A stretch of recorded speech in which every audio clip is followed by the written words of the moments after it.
Today we're going to my favorite gym in this region, and also a really pretty landmark nearby, but not for a while. There's a lot to do first. In fact, we're not even done in Laver City yet. But for now, let's just say goodbye to this dollhouse, to this, I don't know, kimono girl cousin? Knockoff kimono girl? I feel like I can accept as headcanon that she's related to them. Or like... Is it in the anime that they're all siblings? I don't know that that's the thing in the games. That she has actual ties to them back home. Anyway. Hi, Big X. Who is this? Oh yeah, these two. The fairy badge is so cute and sparkly. You know what? We're going to go tour the Pokeball factory. Oh, I have bad news about that, Shauna. I'm interested in Pokeballs because they're used to catch Pokemon. Thank you, Pokedex guy. To put it another way, I'm utterly fascinated by them. Alright. Not the greatest dialogue in the world, but certainly in character. Let's see the Pokemon we've got while we heal up here. Okay, I did remember to move Saber the Carnivine to the front of the party, and look at that, we have a full team of 6, although we're really only actively training half of them right now. We'll get some encounters this episode too. Hopefully keep the rebuild going. But yeah, we'll just go straight on into the Pokeball factory. Unless, say, there's someone in an orange suit. What are you two doing down here? How vexing! He'll let us in. You'll see. I'll go talk to him again. Does Shauna not know about Team Flare yet? Or wait, I mean, I know what she's doing here, but... whatever. She could just tell us her plan. Shauna, wait! And here are Serena and Tierno. Everybody's together, sort of. You go running off just now? What's the deal? We were supposed to meet here, too. I wonder what the matter is. Eek! Yeah, and there she goes, being a distraction. Kinda roped Trevor into it, too. Huh? What's going on? Well, I guess I'll go help them. Team Flare? Might be something happening inside. Let's go with the Gardevoir. I've never checked whether you can see anything if you go down back into the city the way they went. My guess is no.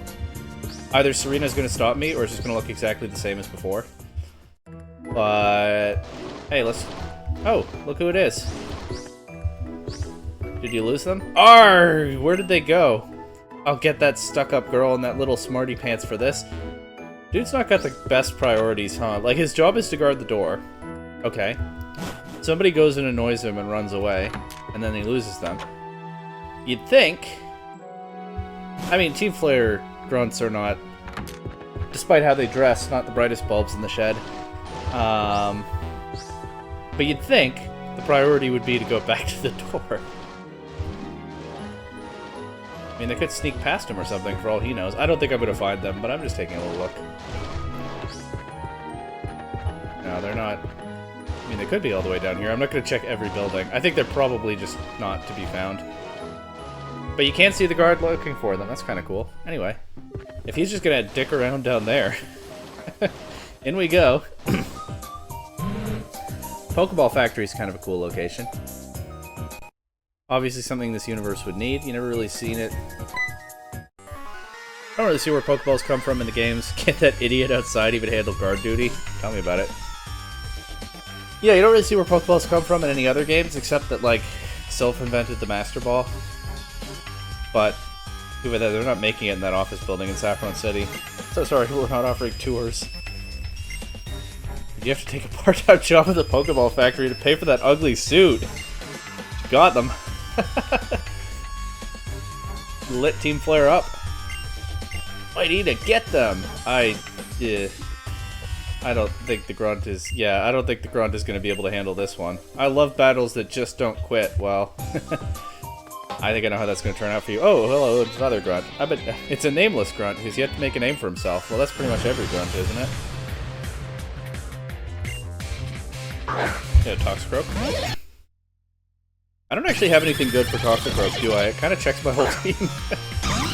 Like, I don't think I want to leave Saber in on this. I don't especially want to switch Cake in, although Cake is at a much higher level. I guess I'll do that. The other option is Shockproof, and I guess go for Thunderbolt. Because this could have Dry Skin. I don't want to use water attacks into it. Maybe Shockproof was the call, especially as it goes right for poison attack. Doesn't do very much damage, though. That, of course, was on its lower attacking stat, and I got the level advantage in the Eviolite, so we're good. Oh, don't quite one-shot it. I can play it safe and switch Cake out here. I'm gonna try one time to finish this off with a Thunderbolt. Okay. It's gonna do some damage. Well, I did say I would only try it one time, so let's just swap right out to Shockproof.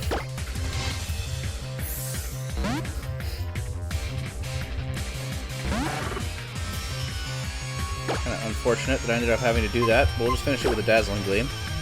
Save our Thunderbolt PP. Look at that nice Dazzling Gleam animation for the first time, at least on my side of the battle in this playthrough.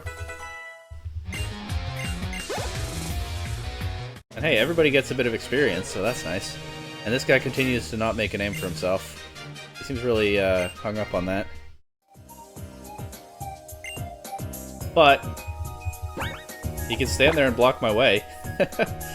There's not really, apparently, not really anything I can do about that. I'm just checking whether I have a super potion or something. I'll use a soda pop on Cake. Get it a little healthier. Anyway. It is kind of funny that, like, you resolve every, when I beat you, tears will fall from your eyes like Pokeballs rolling down a conveyor. I love Team Flare grunts. Anyway. You resolve all these serious disputes with Pokemon battles, but then every once in a while there's a grunt who's like, oh, well, you beat me, but I'm just gonna not move from where I am right now, and there's nothing you can do about it.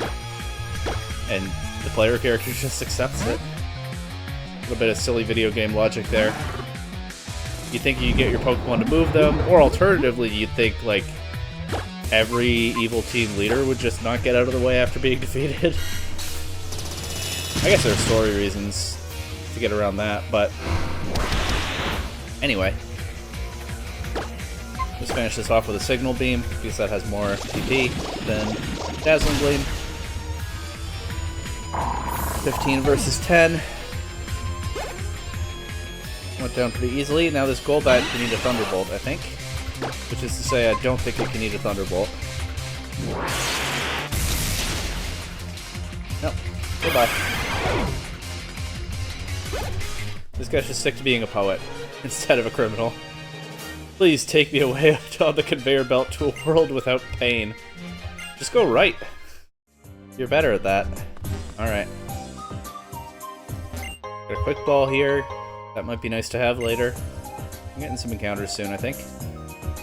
Probably get at least a few encounters this episode. I don't know, I haven't thought out how many. We'll see a few new areas. Okay, just deal with this grunt this way. Don't worry, be happy. Is an interesting thing to say to a stranger you're not expecting who challenges you from behind. I guess I'll see if Saber can handle this Scraggy. Obviously my other two Pokemon can deal with it pretty easily, but I want to give Saber some training. Try a Vine Whip. It doesn't do very much, but dodging a high jump kick does more damage than the Vine Whip, so that's useful. And we will get a clean win for Saber here. I hope that Scraggy didn't land on a conveyor belt and get carried away to... I don't know, I don't have a poetic mind like that Team Flare grunt. I don't know where I'm going with this. I'll just swap Shockproof here.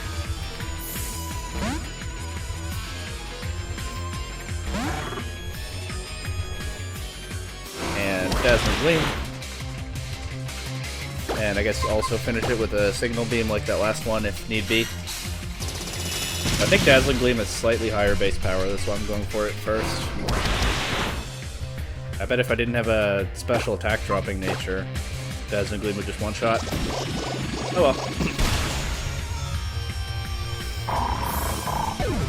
Goodbye, Mightyena. Don't worry, be happy. Hard to be happy when you lose, though. That's true.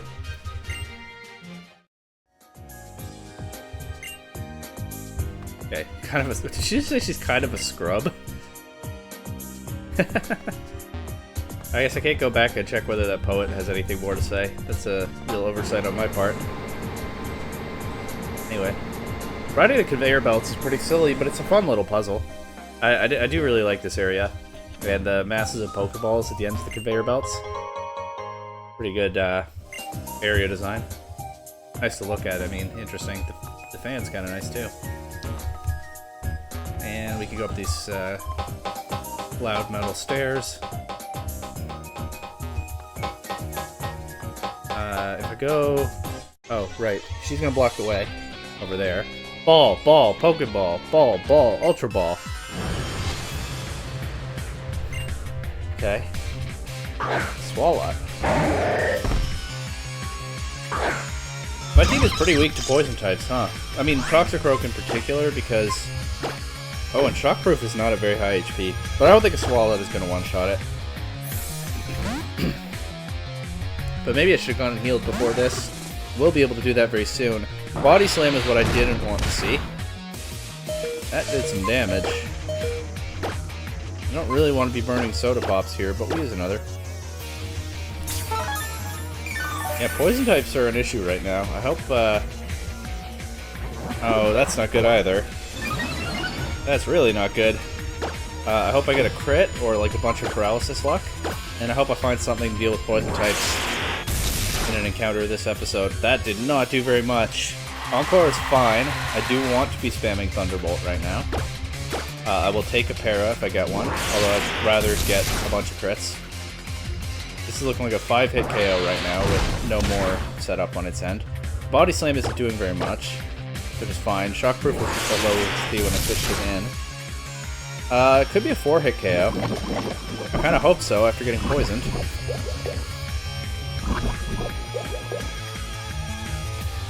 Let's see. Could lose Shockproof here. It's possible. No, okay. It's 4-hit KO. Good. Or the rolls were in my favor at the end there, I guess. 'Cause after 2 hits, it definitely looked like it was not yet at half. Ball! Ball! No ball? Oh no! I don't have any balls to throw. All that ball talk, and she sends out one Pokemon and then is defeated. Anyway. Yeah, I think I can heal here. Do you heal? Yeah. Good. Push yourself or your Pokemon too hard. You're not wearing a red suit, so you're not a member of Team Flare. Then who are you? It doesn't matter. Anyway, beat Team Flare. Change the direction of the conveyor by using the switch. Alright, relying on a child to do everything. Classic. If Pokeballs are stolen by Team Flare, we can't become friends with Pokemon. This isn't the only place in the world that makes them, is it? Maybe the only place in the region. We automated the factory to lighten the burden put on Pokemon, but it also means there are fewer people, so the factory was taken over almost instantly. Implies that they used to have Pokemon working in the factory, which I guess makes sense. But hey, a little bit of an interesting lore nugget there. Anyway, conveniently give me a nice view of the conveyor belt at the screen, so I know, yeah, that's what I'm to be doing. Did I miss anything up here? Nah, that's the way I came up. Okay. And yeah, and then I just have to go around to those stairs there. To get past, I get another ground who's just blocking the way. Fought this one already, of course. Don't worry, be happy, right? Yeah. Here's the first guy blocking the way. He's too miserable to do anything about the fact that I've gotten past him. And in we go. Come now, work for Team Flare. If you just help out, we wouldn't have to carry all these Pokeballs by ourselves. Or, with a contribution of just 5 million money, you could become a member of Team Flare. It's a no-brainer. They didn't all pay that, did they? No way those grunts are all rich. What in the world are you Team Flare fools thinking? I'll never forgive any group that tries to take all the Pokeballs for itself. Forget it. Quit wasting your time with this person. I agree. There's no one we can use here. Let's blow this place to smithereens. Well, what do we have here? An intruder? You're one to talk. And some good roasts this episode. So far.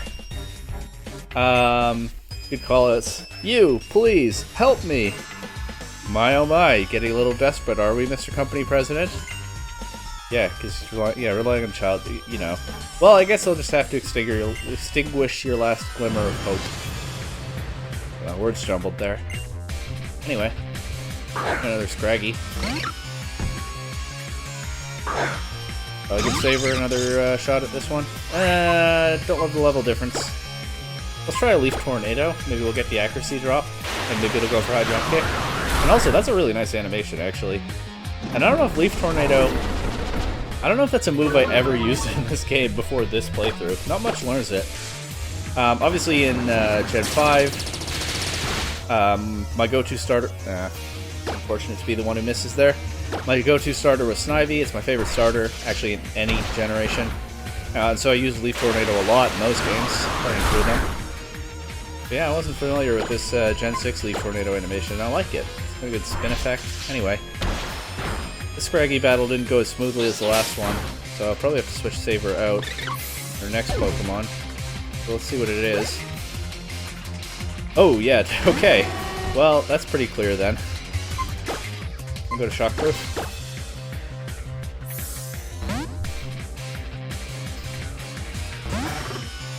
And just hit it with a Surf. I don't think that Fire Fang is doing much. It could burn. It doesn't. As soon as I started to say it could burn, I started to feel like it would. But nope. That was a crit. That did nothing. I feel like Fire Fang must have an incredibly low burn chance. I don't actually know. It could just be the classic 10% or something. But I feel like I almost never see Fire Fang specifically burn. And of course, there's a flinch chance too. Yeah, I don't know.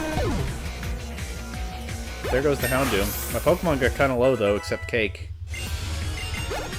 Not ideal. Gonna have some scientists to fight. Whoa, what? I do like that little celebration pose that the player character always does after beating Team Flare. Come on, even a no-name grunt. Come on, you didn't have to go all out for a pitiful president like him. So lame, that's just embarrassing from an admin. Still, no worries, we're on it. This pair of scientists will clean up after you. Let's take them on 2 versus 1. We must improve our chances of winning. Yeah, that's science right there. Oh, but Serena's here. We'll see about that. Sorry I'm late. There's another one.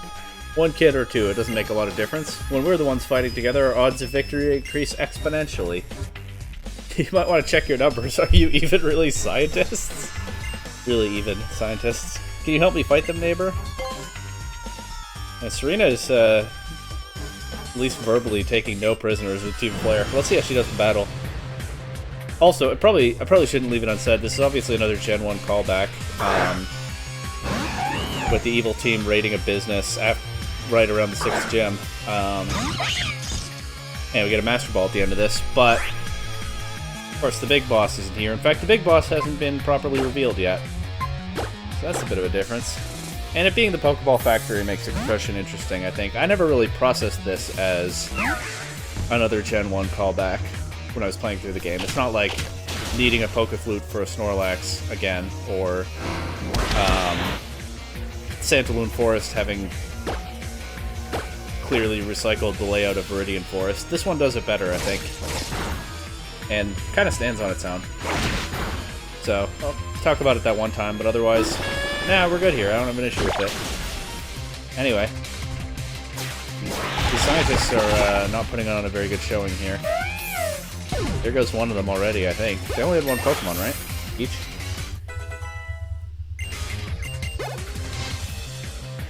Yeah, so this will probably do it. I didn't say what I was doing, but obviously I swapped Cake because my other Pokemon were kind of low. Serena's honestly kind of goofing around here. That one Disarming Voice was good. She's not doing a whole lot either. Or, excuse me, a whole lot otherwise. But it doesn't matter. Because these scientists are just clearly outmatched here.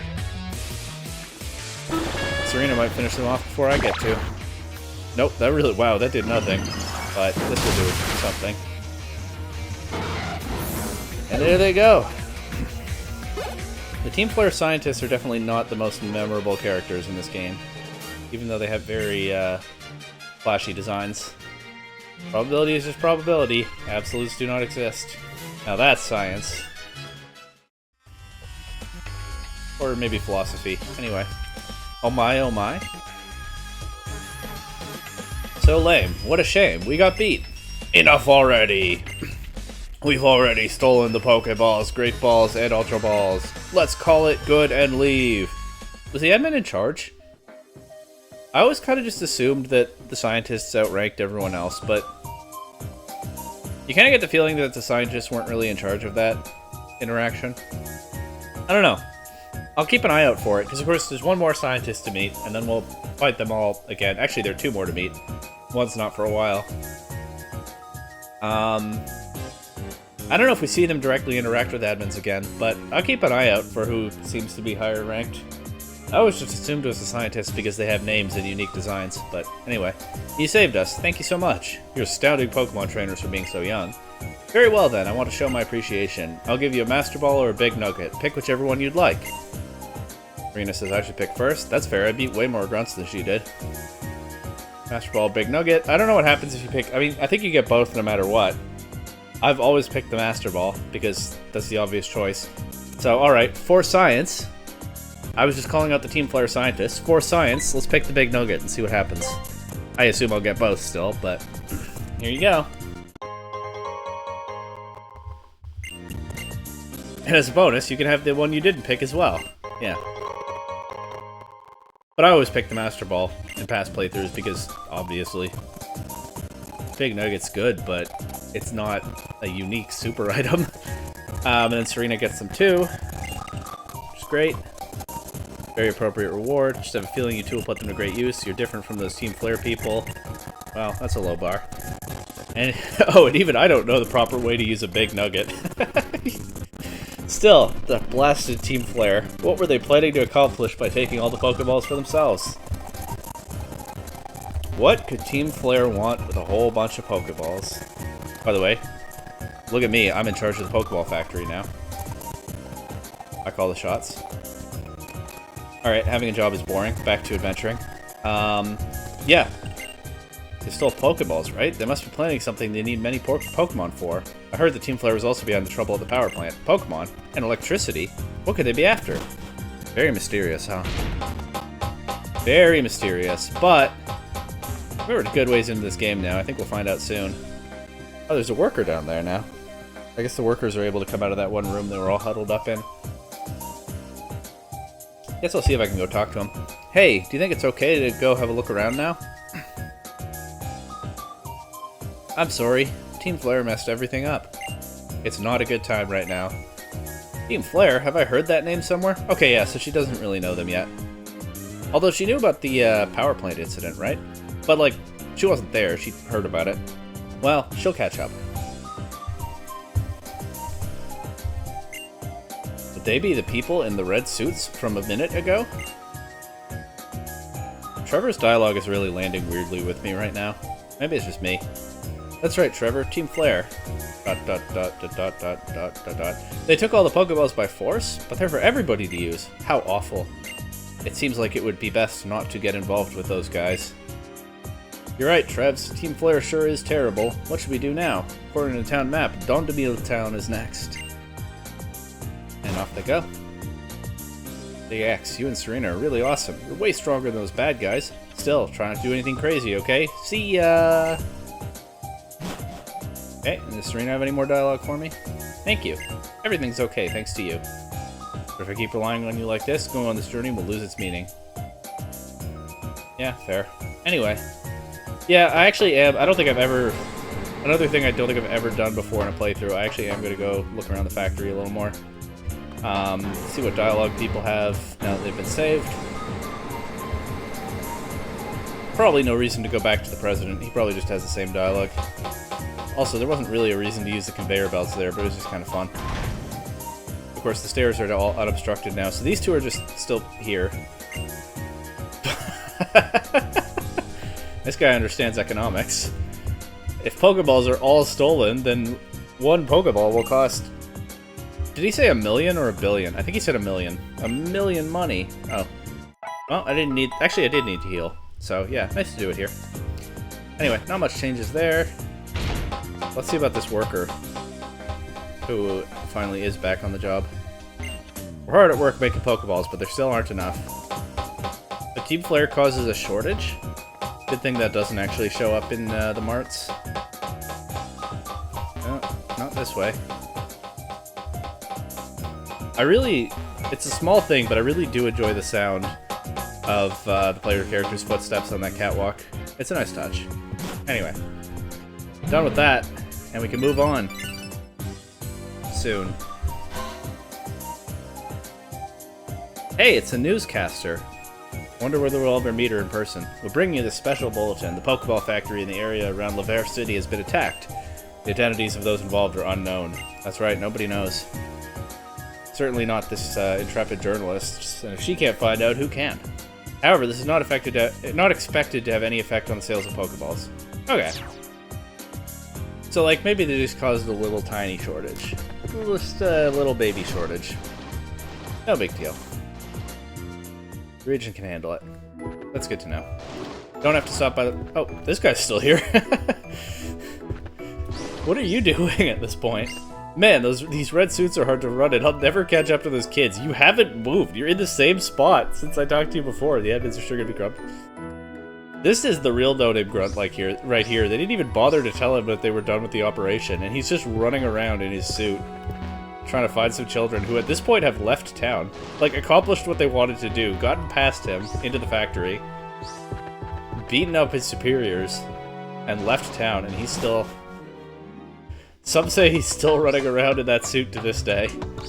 Alright, onward. I met some eccentric ladies man in a cafe the other day. Turned out he was a professor. I wonder who that was. He told me a story about how long ago there was a Pokemon that was beloved by its king, and how that Pokemon ended up saving the king's life. According to the professor, the stories that remain from the time indicate that it was a fairy type. As usual, there's actually quite a bit of the game's lore just dropped by random NPCs if you take the time to talk to them, and I think that's pretty neat. It's interesting to see how a single discovery can change the world. With the recent classification of the fairy type, Pokemon type matchups have changed forever. Yeah.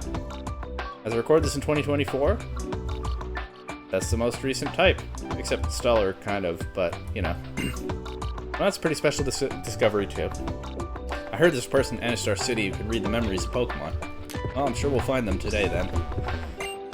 This gate connects Laver City with Route 15. That seems to be all that those people ever say. Just, like, where they are. And here we are on Brun Way. I do kind of like this route. It does annoy me a little bit to check all the leaf piles. But, they do kind of make this route fun and unique. There's an item. It's a net ball.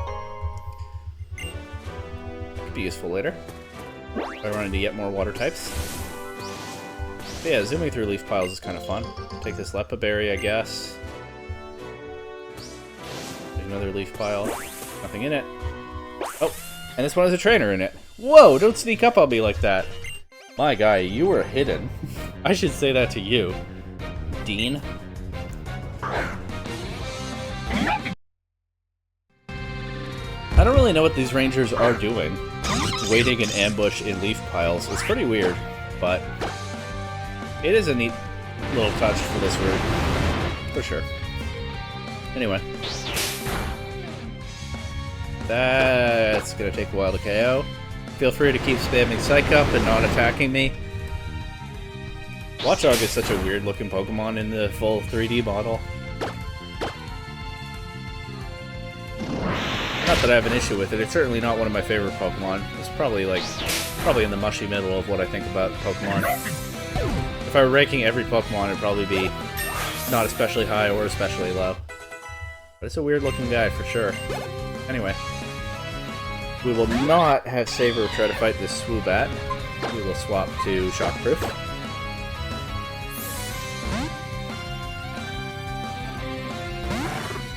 Battle background's pretty decent too. Stop everybody boosting your special defense on this Lantern. This Lantern is going through enough to try to damage things with special attacks without... Oh my god! I shouldn't have said anything. Crit! That wasn't a crit? Oh, never mind. This Swoobat is terrible. Yeah, set up all you want. You know what? Forget I said anything. Goodbye.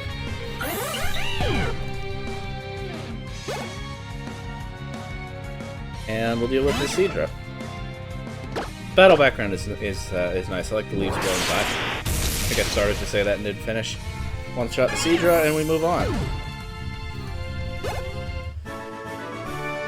Haha, I guess you were the one who got surprised there, because you were hiding in a pile of leaves that honestly looks too small to conceal your body. I don't really know how you do it, and I certainly don't know why you do it. But don't talk to me. If it weren't for a certain benefactor of mine, I wouldn't be a Pokemon Ranger today, okay? You're also hiding in leaf piles for no apparent reason, Keith. That benefactor might have wanted to think twice. I guess I'll give Saber a chance against this.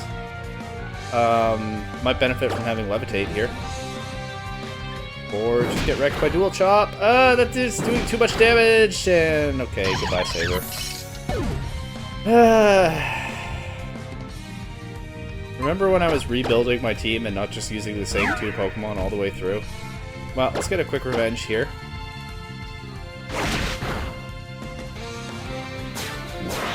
Yeah, that's what you get.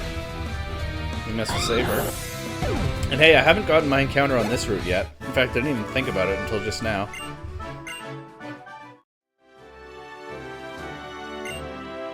There's a man called Lysander who helped me out long ago and kept me on this path. Yeah, I saw that coming. Wonder how he's doing these days. Alright, what's in this leaf pile? Nothing. Alright, let's get our encounter. For fighting this... It doesn't matter, let's fight the Hex Maniac first. Never mind, we're getting the encounter first. It's a Skorupi. Not gonna lie, I'm not super excited by this, but a Pokemon is a Pokemon, and it's not a water type. And it will help with the poison type matchup, at least once it's evolved. I'll try to chip it with Signal Beam. Don't love that it's setting up like that. But hey, swap one weird Gen 4 Pokemon from the Great Marsh for another. That's fitting, I guess. Really would have liked to see what I could do with a Carnivine, though. Kind of feels like that experiment was cut short. I'll chip it with one more Signal Beam and hope we don't confuse it. It might knock itself out if we confuse it. Okay, good. And the Home Claws is doing nothing. We're just going for Venoshock. That's like no damage. Just throw a Great Ball.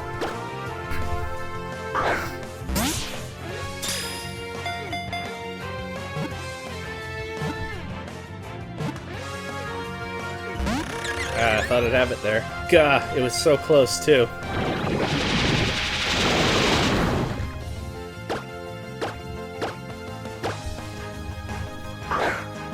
Probably switch train this, at least until it evolves. Which I think will be soon. I don't remember the level for certain.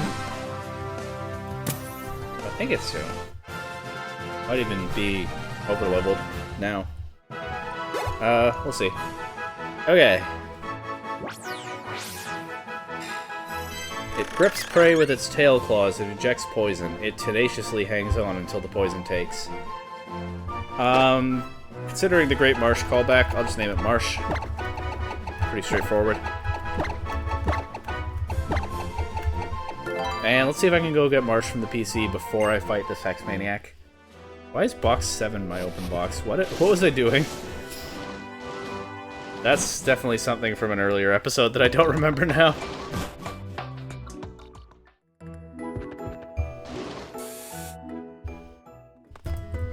Anyway. I mean, I will deposit a Pokemon, but that's not what I meant to do. I meant to organize boxes. Oh, box 7 is the death box. Well, Marsh, you don't belong there yet. Unfortunately, you do, Saber. Unfortunately, I've almost filled a third row now in the death box. One more will do it. We'll go through them all another time, but for now, Saber, I will be taking that item from you. But, goodbye. Up to box 1 for the active one. And let's heal the team. Actually, nobody has much damage on them right now that Saber's gone, but I'm here, so might as well do it. Saber's will hopefully be carried on by its great marsh buddy. Okay. Marsh the Scorupy. Plus special attack nature. Only she could swap natures with shockproof. Sniper. Would be a useful ability. Poison Fang, Venoshock, Hone Claws, and Toxic Spikes. Not bad. Not bad. I'll do a quick TM check. And I don't care about Infestation. She can learn False Swipe. That actually might be a good idea. But I think that's for later. She's not really in a position to False Swipe stuff right now. I will teach her Thief, I think. Get a bit of variety in there. Venoshock could be interesting because she's very good at poisoning things, but not with that special attack stat. Get rid of that for Thief. Possible I promptly get rid of Thief for something else, but I mean, Marsh will be a dark type. Rock Smash, don't really care. My only Pokemon that can learn Strength right now, so that might happen on this very route. Rock Tomb is kind of interesting. So is Aerial Ace.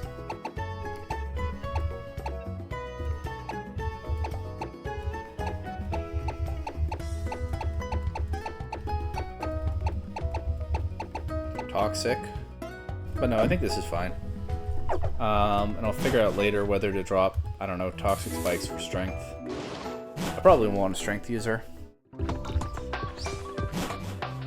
Although I also could just get, like, Lapras or something from the PC. I'm not allowed to use it in battles. Anyway. Didn't go down here yet, did I? Hello. Surprise! I know you didn't invite me, but here I am. Haha, I got you good, didn't I? Didn't invite you to what? We're on a route. What do you think this is? What do any of you guys think this is? Why are you hiding in leaves? You know who would have been great here? Saber. And I could easily have fought this guy first instead of going straight for that ledge. But I guess I'll just swap to Cake and go for Energy Ball. I don't want to switch Shockproof in on this. And I don't think Marsh can handle it. Oh, would you look at that. Sweet Veil coming in clutch. Did I even remember that was Cake's ability? I absolutely did not. But goodbye, Quagsire. In fact, it is you who needs a nap. And a Beartick. Another kind of weird Gen 5 Pokemon, but this one actually looks pretty impressive in 3D. Big and imposing. I like it. Play Rough Drop is nice, but I don't think Flail was doing much anyway. Goodbye.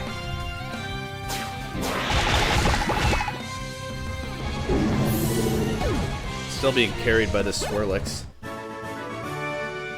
Whoa, you got me good! Maybe that's just how the playthrough goes, though. Sometimes you get carried by a Swirlix. I think there's an item over here. Yeah. Revive. Alright. Not terribly useful right now, but the way things are going, I might fail the Nuzlocke. And, you know, I just keep going if I do, but without Nuzlocke rules. Pokeballs are round. The world is also round. I don't have anything to say to that.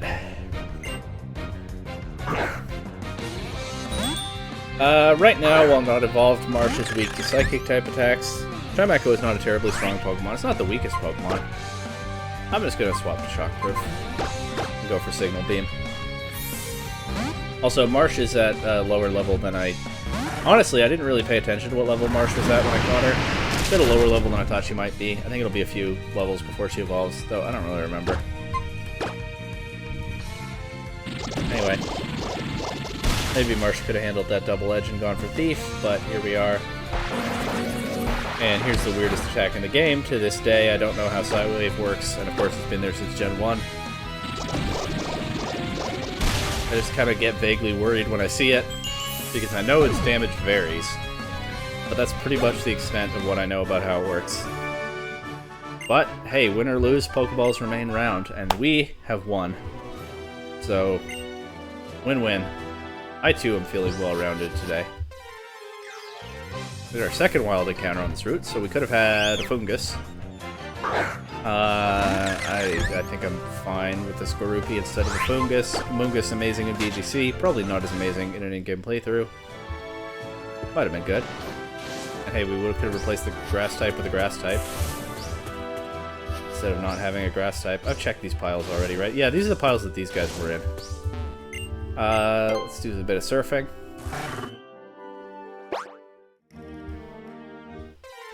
See what's on the water.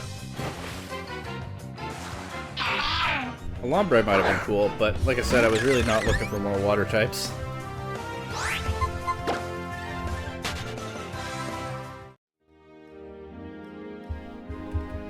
And we got a leaf pile here. The PP up. And I know there's a leaf pile on the other side by the ramp. Or ledge. By the ledge.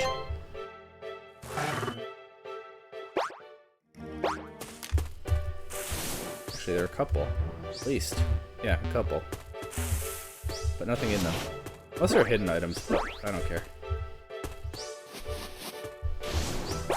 Oh, hello. I didn't even notice that leaf pile. This guy actually surprised me. Here, interview me. Why would an interviewer look for you in a pile of leaves so well hidden that I didn't even notice it? As much as I like this route, this place is ridiculous. These people are nonsense people. I actually will give Marsh a shot against this. It's not like there's anyone else I want to switch in. Poison Fang is doing some damage. Just gotta break through the paralysis.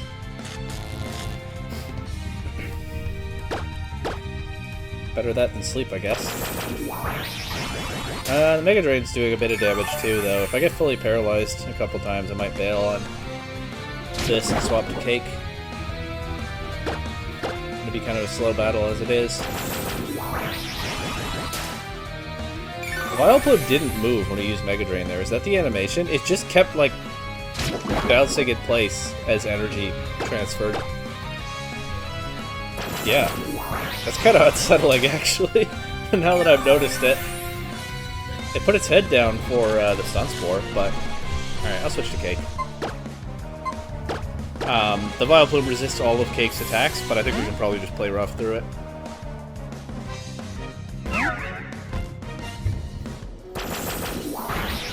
Yeah, it just stares creepily at you. Hopping in place. And always in rhythm. While draining your life. Okay, that did less damage than I hoped. But hey, it's not paralyzing Cake so far, so that's good.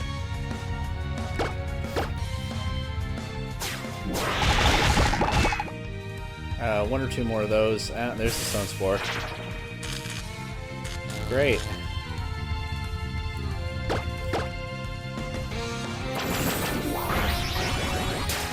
Vileplume, actually kind of a giant threat to my team. I wish I were here to interview this guy instead of battling him.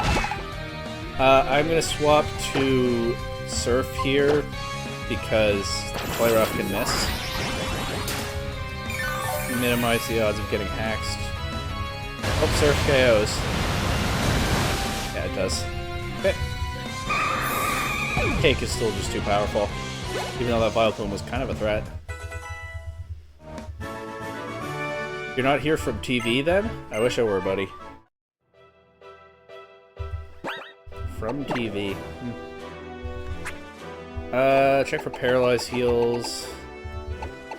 Don't seem to have any. I have one full heal.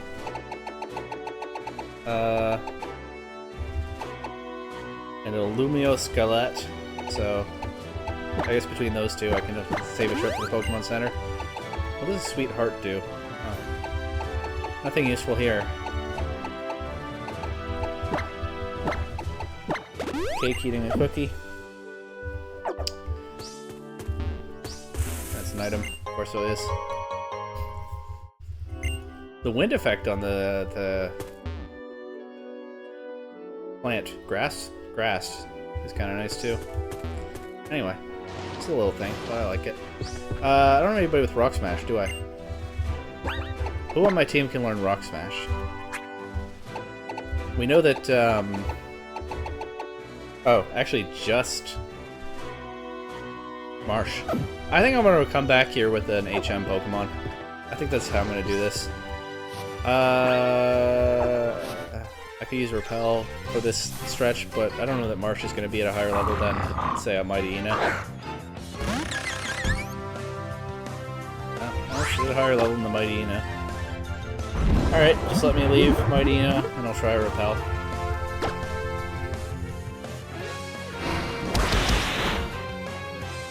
Okay, I will switch to Take, I guess, to deal with this.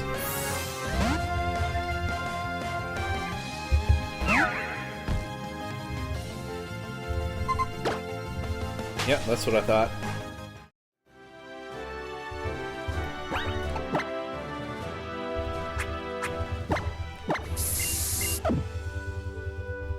Let's hope for no more of that.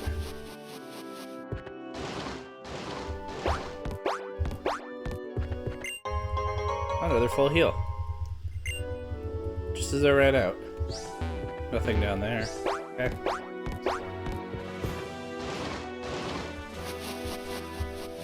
And a creepy double battle. Love those.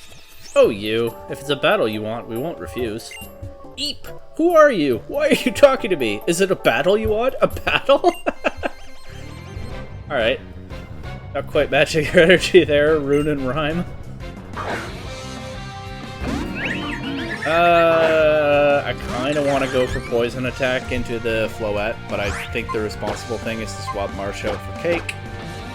And Thunderbolt the Driftblim. Marsh could pick up that Floette pretty easily, 1v1, at least at higher HP, but those aren't the circumstances we're in. One-shot the Driftblim, though. I thought it actually might take a hit. And this Petal Blizzard will probably not do very much. It's a Floette. Yeah, not a grass type, not a physical attacker. I even feel safe leaving Shockproof in here as I go for Play Rough and Thunderbolt. I'm gonna be faster anyway. Yeah, goodbye. I was thinking maybe Play Rough misses and it takes a Thunderbolt and it gets another Petal Blizzard off, but that still would have been fine, I think.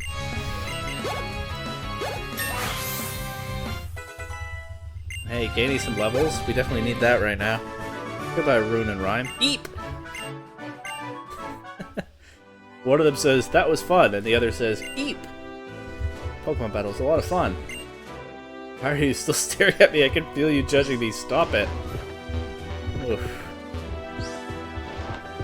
Unfortunate way to be. Anything down here?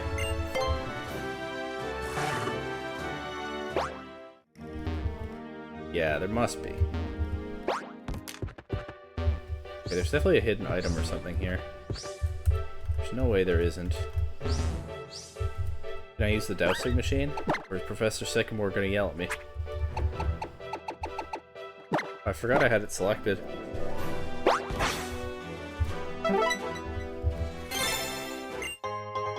All that for a pretty wig. Okay. Maybe I'll want the money later. Anyway.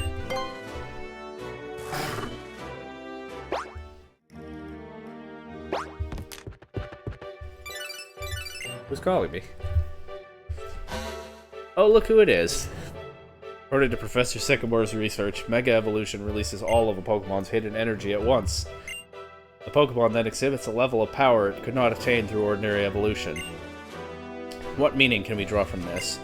Do all people with Pokemon have such potential, or is it hidden within a chosen few? Okay, he just called me to rant. I actually didn't remember that call, so I wasn't kidding when I asked, who is this? I didn't remember. Oh. I blundered into a battle there. Want to see the scary side of the fairy type? Not especially. Anyway. Lysander just calling people to rant? I mean, I guess he calls me because I have a Mega Ring. Not many characters do at this point, but... a little weird, bro. I kind of want to try to fight this, but not at such low HP. I'll go Shockproof. Maybe that's the kind of battle that Marsh should be getting, though.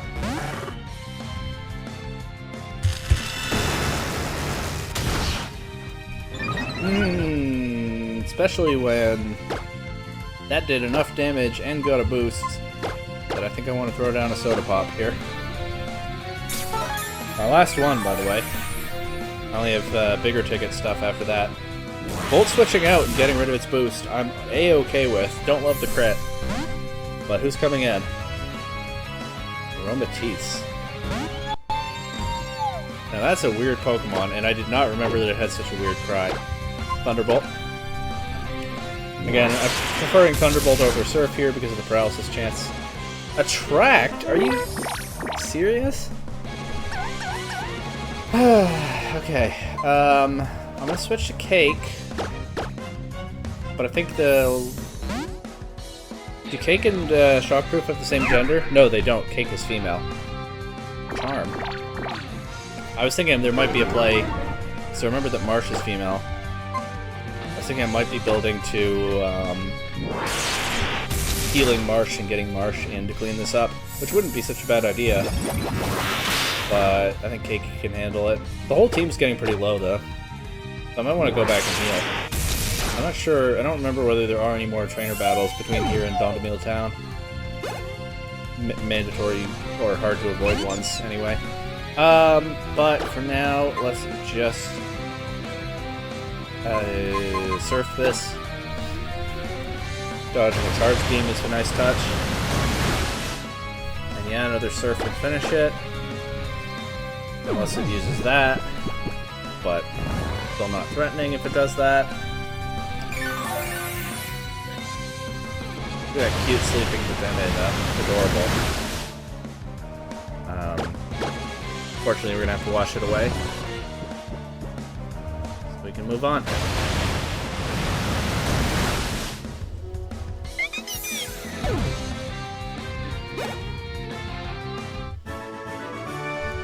Everybody got some experience from that. Okay. I'm gonna be a little cautious here, and if I see a trainer, run back and heal. But no, actually, I can just go to the next town, and then double back and explore some more. I'll talk to these people later. Oh. If I got any further than that, I think it would have triggered a cutscene, but as it is, I can just duck. I've done this on in many playthroughs. I can just duck into the Pokemon Center, heal up, and go right back out there. And I probably should swap in an HM user. So I'll see what I have for that. I don't really want to teach Rock Smash and Strength to Marsh.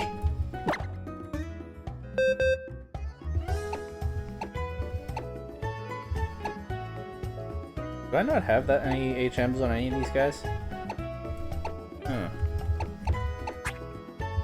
You know what? Nobody's gonna complain if I loot the death box for this, right? Surely nobody will complain about that.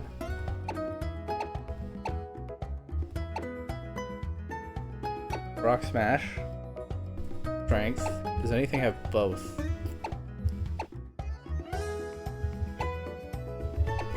No, but...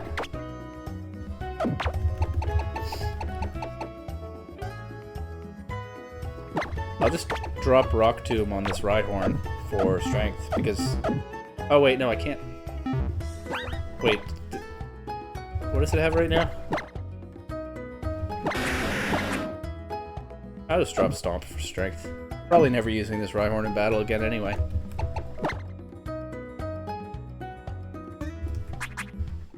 Alright, not a very elegant solution, but what can I say? I want to explore.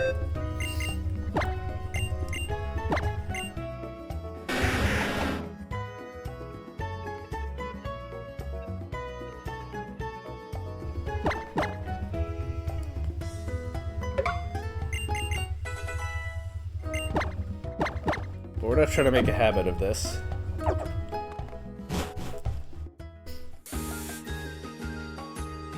Yeah, okay. Now I'm trying to remember whether there are any strength puzzles in the Frost Cavern. If there are, then maybe I'd break and teach Strength to Marsh. But I really don't want to teach Rock Smash also teach Rock Smash to Marsh is the thing. So break right through this. Pretty cool application of Rock Smash in this game, breaking through those walls. I like it, that it's a thing. They have those in Victory Road too, but I don't know if they lead to anything important. If I had Waterfall, I could break through to that, but I don't yet. Waterfall won't be for a while. I mean, I could break through to it anyway, but there's no use. Did you hear the voice too? That's why you're here, right? I don't know what they were going for with that dialogue.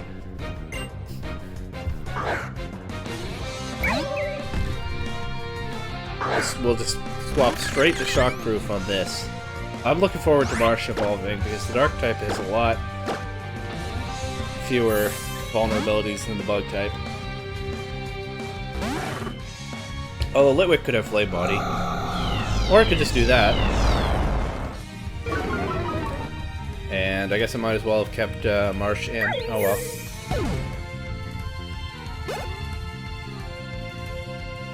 Erosion. I'm not going to overthink this, I'm just going to swap to Cake.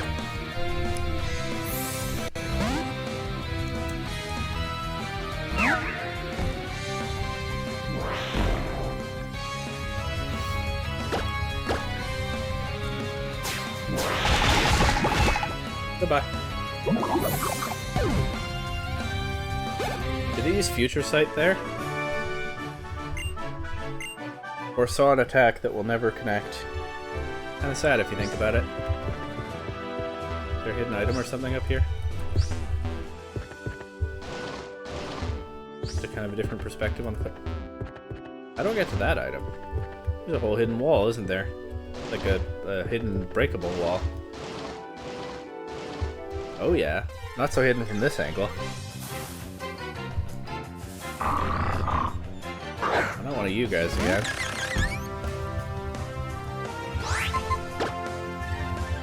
Okay, good.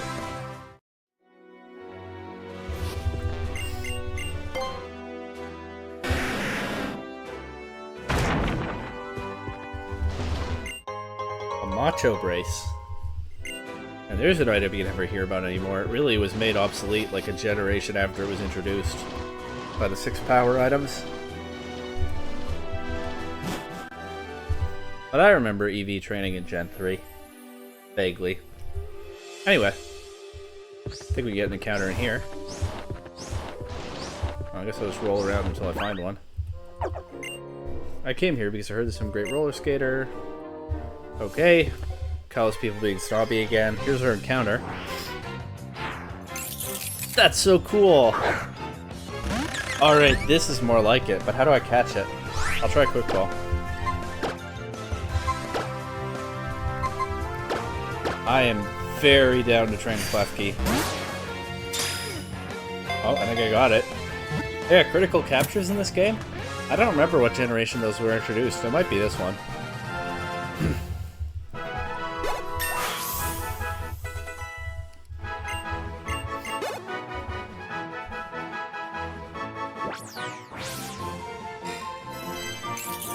These key collectors threaten any attackers by fiercely jingling their keys at them. Okay. Lucky I got that quick ball. Lucky I got that crit capture.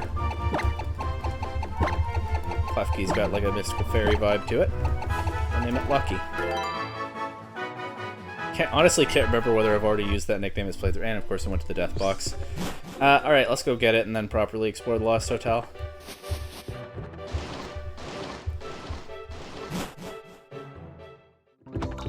But yeah, Klefki, I mean, it's not the strongest Pokemon, but but when I don't have a lot of type variety on my team, a Steel type is very good to have. And it's a cool Gen 6 Pokemon design that I haven't done a whole lot with in-game before. It's exactly the kind of encounter that I was hoping to get in this playthrough. So very happy with that. Probably means it's gonna die soon, but I'll try to avoid that.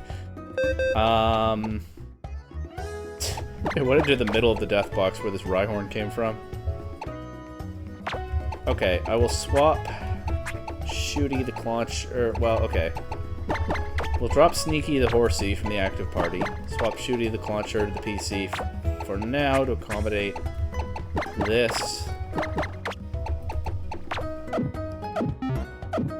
Oh, let's see if I've used that nickname before.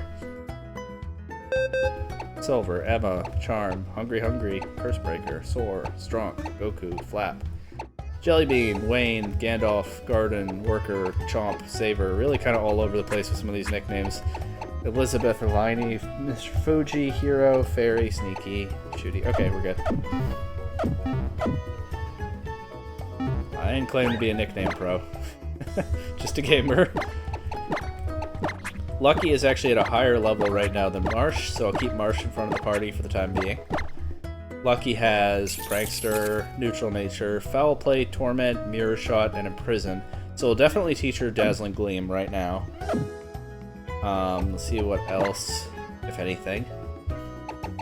Let's go up to the top here. She can learn Thief, but I don't really think that's valuable. You can learn Thunderwave. You know what? I really don't hate having Prankster Thunderwave on this team.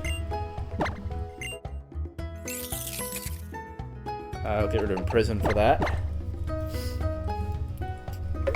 Don't know if I'll use it much, but it's nice to have.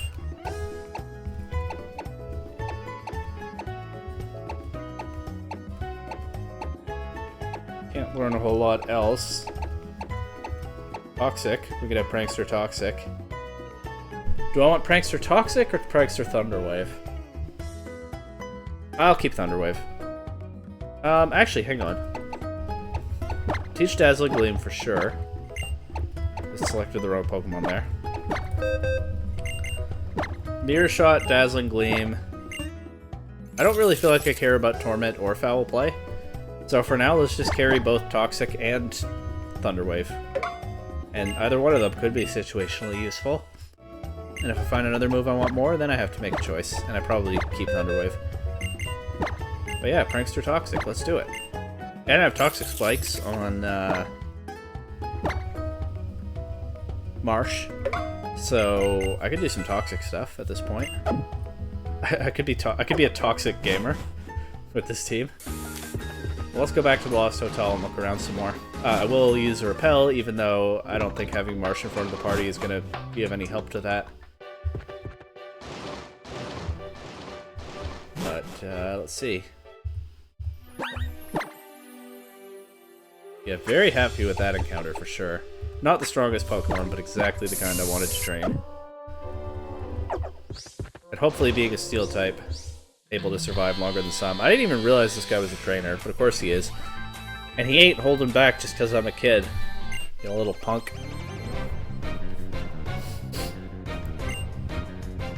Starting off with the Scrafty. It'd be nice if I were leading with my new fairy type. I will switch actually to Lucky. I think that's probably okay. By the way, important to remember, and I hope I will. Dark types are not immune to Prankster in this game. It's a Gen 7 thing.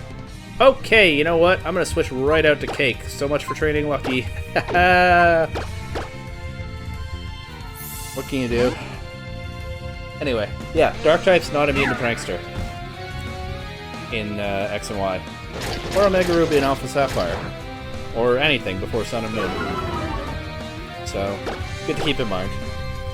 But Dark type's also very much not immune to Fairy type attacks, so we'll just pick that Scrafty up like that.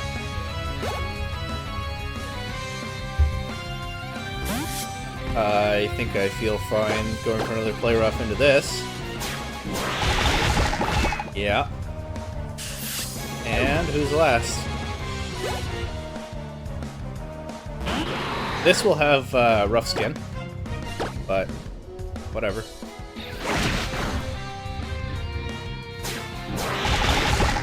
Goodbye. I know I'm supposed to be switch training my other Pokemon. It's hard. What can I say? Ah, blast it all. What's the deal? Kids aren't supposed to be this strong. Okay. Feels like there should be something over here. Just a dead end. Come on, darling. Bring out your Pokemon. My Arbok and Seviper are itching to play. I actually do remember that trainer, and it's because she tells you exactly what Pokemon she has. It's just a really unusual thing for an NPC to do in these games, and so it's always stood out to me. She's kind of one of the most memorable NPCs in this game to me, just because she does that. I'm gonna switch to Lucky. I don't think a Viper is one-shotting. I can heal if I need to. There's just one for Haze. I'll just go for Mirror Shot, I guess. There's probably a Shed Skin, so I'm not gonna bother. It's also immune to Toxic. I'm not gonna bother trying to status it. Alright, Mirror Shot's looking like 2-hit KO. That Night Slash is looking like no kind of damage. That Klefki looks... Oh, not a 2-hit KO. Whoops. This Klefki looks surprisingly powerful throwing off that attack. I will go ahead and use my only Hyper Potion here. Might want to buy supplies sometime soon. We'll see. I'm not really eager to, but it might be prudent. As actually, this Viper doesn't go for the KO here. It just gets rid of the Prankster that I'm not really using anyway. I'll finish it with the Dazzling Gleam because Mirror Shot can miss. Yeah, look at that Klefki. It just looks like a threat when it's blasting the opponent with, I don't know, the energy of one of its stab types. Arbok gets Mud Bomb by level up, I think, so I'll have to be alert to that, but I will try to take it on here with Mirror Shot. It does have Mud Bomb. But yeah, I wasn't worried about that one-shotting or anything. Coming from an Arbok. But between the accuracy drop and Mirror Shot already having kind of shaky accuracy, I don't especially want to stay in. That said, there's not anyone I especially want to switch in. I think I'm fine to switch in Shockproof despite the ground weakness. I think Shockproof could handle this. Dodging a Mud Bomb is a good start.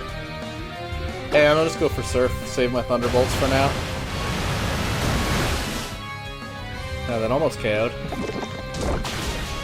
Don't get the drop. Didn't get the drop. One more Surf. And goodbye to the trainer I've remembered for literally like 10 years, almost 11 years, just because she calls out what her Pokemon are before the battle starts. Hate to lose, but I gotta admit, you got some strong Pokemon there, kiddo. That's right, I should have warned you that my Skorupi, Klefki, Lantern, Swirlix, Mantike, and Mysterious empty slot on my team that you shouldn't worry about. Just pretend it's not there. We're ready to go too. Oh, a double battle. Bad to the bone without a care in the world. That's us alright. Rebel against everything. That's us alright. Down with the man, man. Okay. Zoya and Asa. That Pangoro looks like that. I don't know about you. To me, that Pangoro looks like Dazzling Gleam food. I think I'm gonna leave Marsh in. No, I'm not.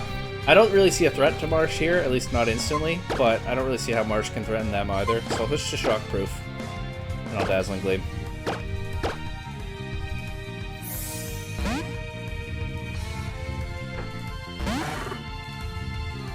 Their Smog is fine.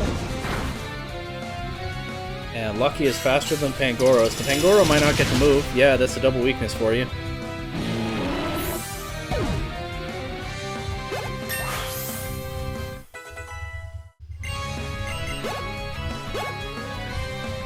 And I'll throw off a Thunderbolt into this Garbodor, and also let's paralyze it just because I can.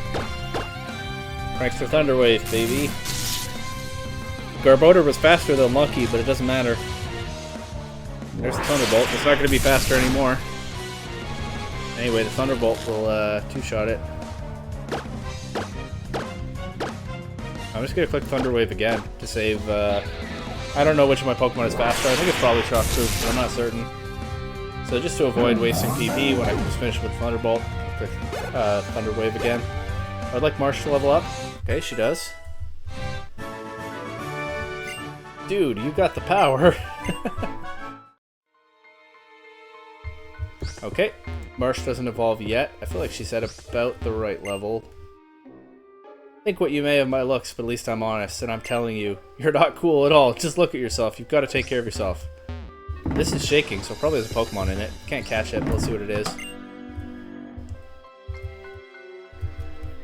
Did that break the game? Okay.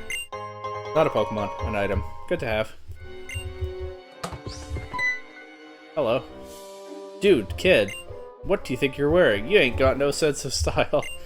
You're getting about 1,000,000 years ahead of yourself if you think you can meet the boss. Alright, whatever. Well, that was this place. I think there's actually another section to it that we'll see soon, but... Great! Awesome. Onward. Not to Dondamil Town, don't be silly. To Route 16, Melancholy Path. We get an encounter here, too. Different route. So, no rappel. Let's check out this very tall grass. And there's another section of the Lost Hotel just through there. Our encounter is Pumpkaboo. I don't know my Pumpkaboo sizes on site. Also, I can't evolve a Pumpkaboo in this game. I suppose I'll try to catch it, but I'm not eager to train it. I'll throw off a Poison Fang. Yeah, now it's poisoned. We can see if we can catch it before it faints. Start throwing Great Balls from here. Pumpkaboo is a Pokemon that I've never used in a playthrough. And it's a Gen 6 Pokemon that I've never used in a playthrough. So it has some of the ingredients of something I'd really like to use, but not when I can't evolve it. But I will carry it in the party, of course, because why not? Could be situationally useful, who knows? Don't know what I'll name it. The pumpkin body is inhabited by a spirit trapped in this world. As the sun sets, it becomes restless and active. I'll name it Midnight. Because it's a spooky Halloween night kind of creature. And as the Pokedex said, nocturnal. And I'll go ahead and get it from the PC right now.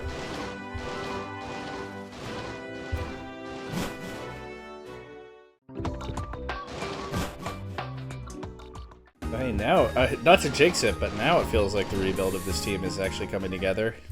It's about time. Cake is still kind of carrying, though. I mean, Shockproof has gotten reasonably strong. And, Lucky, just being a Steel and Fairy type, is starting off in a good place. We're getting somewhere. I will swap Smile, the Mantike, into the PC for Midnight, the Pumpkaboo. But I will not move Midnight to the front of the party. I don't really intend to train Midnight. But he's here in case we need him. Let's actually see what he's got. Frisk. That's kind of cool. Speed dropping nature. Razor Leaf, Leech Seed, Bullet Seed, Shadow Sneak. Yeah. It's possible he has a moment in a battle at some point. Not ruling it out. But let's go back to the other section of the Lost Hotel and then see the rest of Route 16. What was it called? Melancholy Path.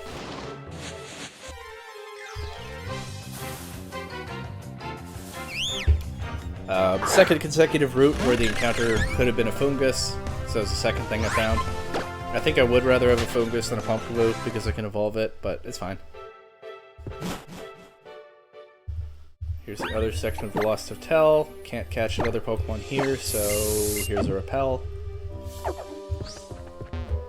And here's a Trainer. Fight him before I smash those walls. You're trying to get in the way of my having a little bit of fun, aren't ya? I ain't gonna let that happen. Is that because I got in his path when he was having fun running back and forth, or like does he think I'm here to shut this operation down? I don't know, but cool Pokemon. Always like to see a Dunsparce. I'm a little scared, but I'll give Marsh a chance.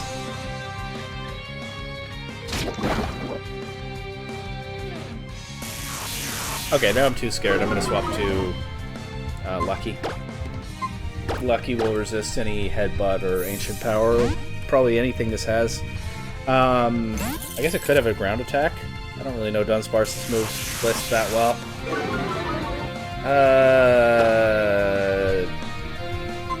I'm gonna throw off a Toxic actually, because I feel like I might be switching some more against this if it keeps spamming Screech. Is Drill Run a thing? Could it have Drill Run?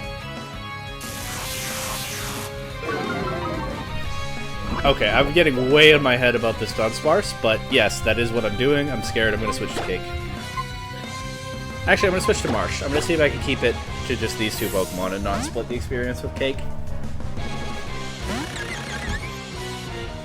It's just spamming Screech, but it missed that one, so we'll go for an attack here.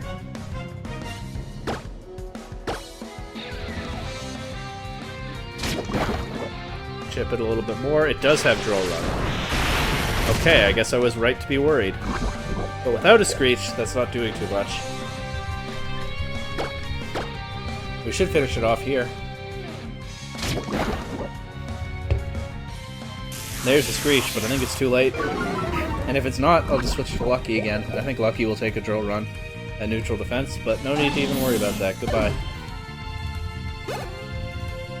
Look at that, the team holding its own without getting Cake involved. I don't think I need Recycle. Could have a use, but super niche in a playthrough. I was just trying to find peace is all, honest. That doesn't really clear up what he's worried about. Like, it could be that he likes hanging out in here and he's worried someone's gonna kick him out. Or it could be he was just trying to find peace by running back and forth, because he really enjoys that. And I physically got in his way. I mean, don't let me stop you. I love abandoned buildings like this, sense of melancholy. Okay, it was probably the first one then. It's just kind of funny to imagine that it's the second one. There's an item. Ooh, dread plate. A dread plate. Not like there's only one. Might give that to Marsh, but I think not before she evolves. Actually, why wait? I'll give that to Marsh. She has a dark type attack now.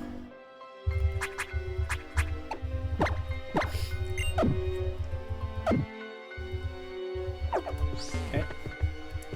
It's your deal. It's not for skating, but I've got a trick to teach you. Try using this move. Fling. Okay. Well, there's a use for that big nugget, but I'm not actually going to use it. Throw something nasty at your opponent like a or you can throw a berry. I was reading hastily there. Something nasty at your opponent like a berry, but no. Or you could throw a berry to something, to an ally. And double battle. Hello. I get in the way of you running back and forth too. In fact, I'm going to have a whole wild battle while you're just waiting patiently. A Litwick would have been a cool encounter here, but I think I'm happier with a Klefki. Either one would be awesome, though. I would... What? He got past me! Nah, never mind. I never wanted a Litwick. Litwick's a great Pokemon, though. I haven't had a Fire type in a while. My buddy was putting on the whole bad guy act, so I copied him and ended up like this. I actually would be happy to have a Litwick. But I'm perfectly happy to have Klefki. Okay, the other thing about having a Steel type is that it improves my matchup into Poison types, which I was worried about in this very episode. I feel like this is going to be kind of a rough one for Lucky, but we'll give it a try. I can swap to Shockproof if I need. Acid Spray, yeah, doing nothing. Perfect. Dazzling Gleam. Oh, it has Flamethrower. Okay. Did you know that Skuntank gets Flamethrower by level up? I did know that, but I still thought this one might not have it. However, we take another. We definitely take a Slash. And that Dazzling Gleam did more damage than I expected, so let's just get rid of the Skuntank. I guess there was a chance that I could have lost Lucky to a Flamethrower burn there, but hey, good thing that didn't happen. Not going to stay in on this Crawdaunt, though. I will swap to Shockproof and Thunderbolt it, I think. I actually have unlike Poison types, I have a wealth of options against this Crawdaunt. I have 2 Fairy types and an Electric type that also has Fairy and Bug attacks. Crawdaunt is like the worst thing to bring against my team. And good, there it goes. I'm completely down to fight more of those. Eek! Please forgive me. If he tells me any more of his life story. Only I were as strong as you, I could have pulled my friend out of this dirty world and we could have been rising stars together again. That's sad. Not too late to turn your life around, bro. I don't know if you can be a rising star. Like the trainer class, but... don't give up. Alright, actually I'm a little sad now. Alright, both my mom and my old man are veterans, and my big bro is an ace trainer. I just couldn't stand to be all goody two-shoes like them. How boring can you get? Yeah, well that'll snap me out of feeling sad. This one's doing what she wants, apparently.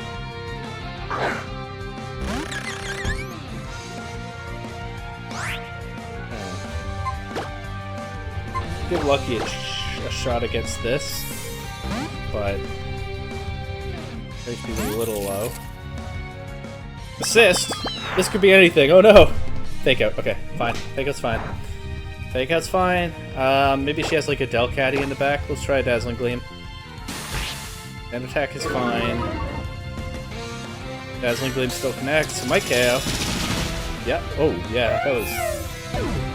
That health bar just disappeared in an instant. Marsh Gross level 38. Might evolve. I have no idea. I will take Night Slash over Thief. It's a little bit stronger.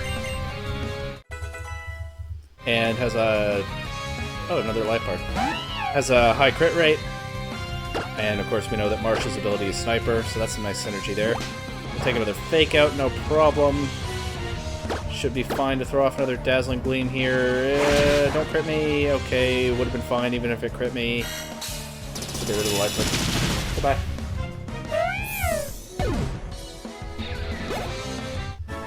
Yeah, Lucky. Steel types are just built different. Lucky was immediately good when some Pokemon have needed some special attention on this team. It's not like I hate my family or anything. There. You just found your own path in life, right? Oh, a Magneton. That also would have been a very cool encounter, but I think I would rather have a Klefki or a Litwick. So really, this is just the spot, I guess. This is. I was always gonna love my encounter from this location, I guess. Sure is. Okay. Probably an item between these. Yep. A Protector. Useless to me, but cool.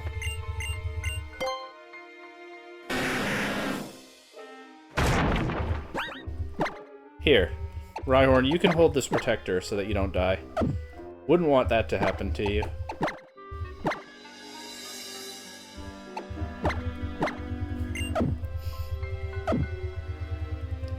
Okay.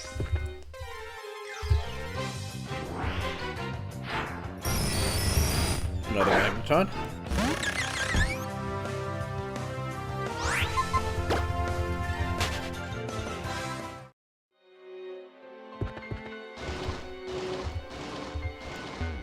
How do I get out of here?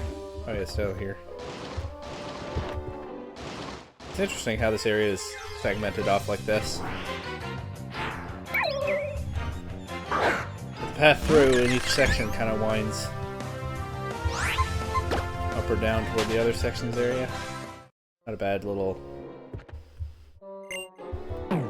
side dungeon thing. Totally optional, but with the greatest Pokemon in the game inside it. Okay, we're gonna skip that Sky Trainer, because I don't even think I have anything that can do a Sky Battle right now, unless Klefki can, but also I just don't care. Drift and Dash, spin, then boom, right into battle. I love the enthusiasm some of these NPCs have. Especially after things got a little heavy back in the Lost Hotel. And here's a Delcatty. I don't want to switch to Lucky because Lucky's kind of low, so we'll switch to Shockproof. Actually, I could probably just let Marsh battle this, but it's done now. Okay, maybe I should have been trying to poison this so that I don't have to deal with that.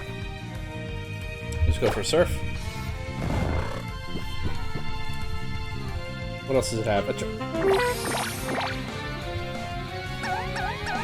Okay. I'm going to stay in for now for the purpose of waking Shockproof up, but after that, I think I want to switch to Lucky. What is Lucky's HP looking like? Probably okay to take a double slap. Be nice to land an attack here, but no.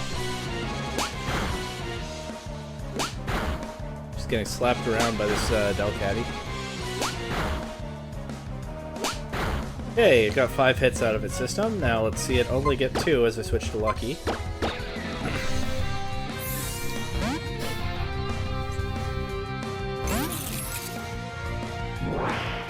Actually, it goes for Sing. Maybe I'll play it safe. I think I have a fresh water. Yeah, I do.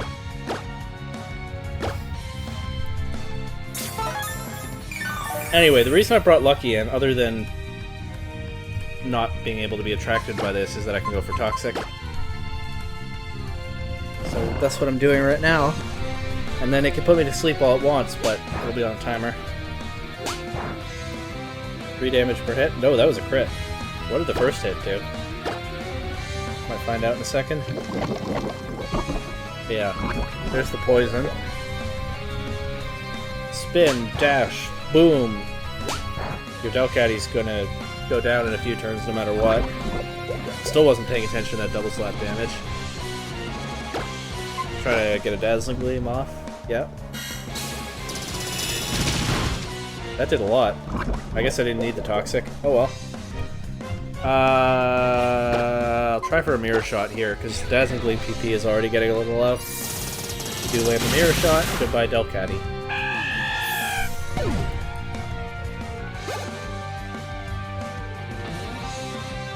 Hello, Swanna. I'll try poisoning this too. I'm kind of tempted to just switch straight to Shockproof, but let's see. I like Swanna's model. Did it go for Roost? It's like, that's fine. Try a Dazzling Gleam. Air Slash doesn't do much. I'm just worried about a water attack. I think I am going to switch to Shockproof, actually. And hey, if it wants to spam Roost, that Toxic... Oh, almost switched in Marsh. Don't want to do that. Anyway, that Toxic damage will just keep going up each turn. So that won't save you. But also, I'll probably just am faster and delete it with Thunderbolt here anyway.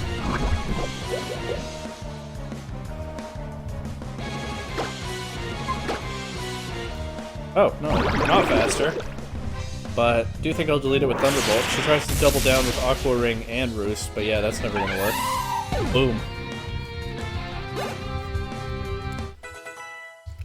Lucky is getting strong quickly, which is good. I think I blew it on the barrel roll. Lucky definitely might be useful in the next gem. But Pokemon battles and roller skating equally, I mean, that's fair. There's another one who's gonna come through here, yeah. Think you got the skills to take me on? Anyway, Lucky might be useful in the next gym. The best thing that could happen is for March to evolve, and then I have a Dark type to take into the Psychic gym. And then, yeah, Lucky cover roll too. How do I beat him in Nectar? I'll go with Shockproof.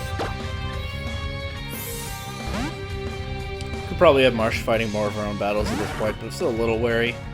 Down a couple levels and not evolved. I hope she evolves soon.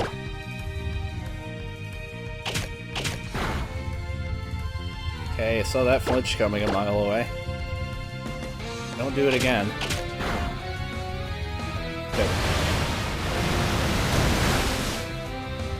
Okay, just need to land one more.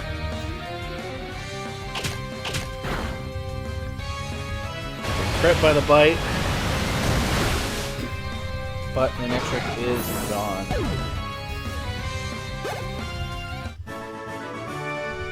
Whoa, those are some impressive skills. Word of the Lost Hotel. Word is that there's a roller skater there with some awesome skills. Well, fortunately, I don't get to find out. Maybe they'll let you in. There's something over here that I've skipped. Oh, I didn't bring a Pokemon with Cut. Oh, I didn't bring a Pokemon with Cut. That Clauncher was my Cut user. Let's see if Pumpkaboo can learn Cut. Grass types usually can.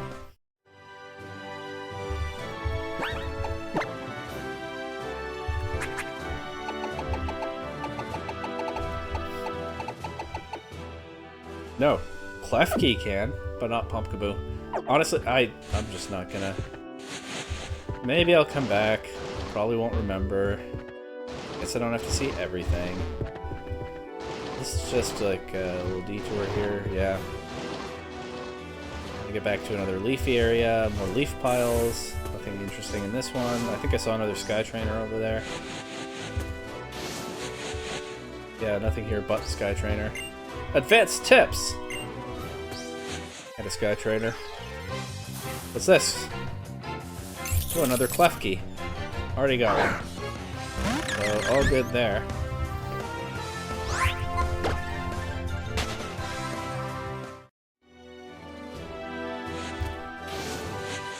You know what? I can finish with Strength and Rock Smash and then double back here with Cut. That's what I can do. I think this Pumpkaboo is bigger than the one I caught, isn't it? But again, I don't know what Pumpkaboo size is on site. I did hunt all of them at one point in, what game was it? I think Sword and Shield. Don't you underestimate us. We're about as strong as, we're about as strong as ace trainers, you know? Wow, it is rare that you see a localization error in a Pokemon game. We're about as strong as ace trainers. Maybe this is Mario.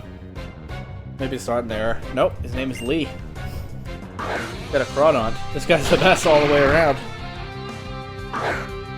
He's fumbling his words, and he's sending in Pokemon that are food for my team. I'm gonna switch to Cake because Shockproof and Lucky are kind of low.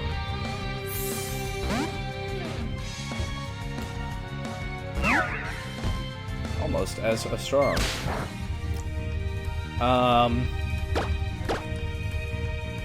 What was I saying?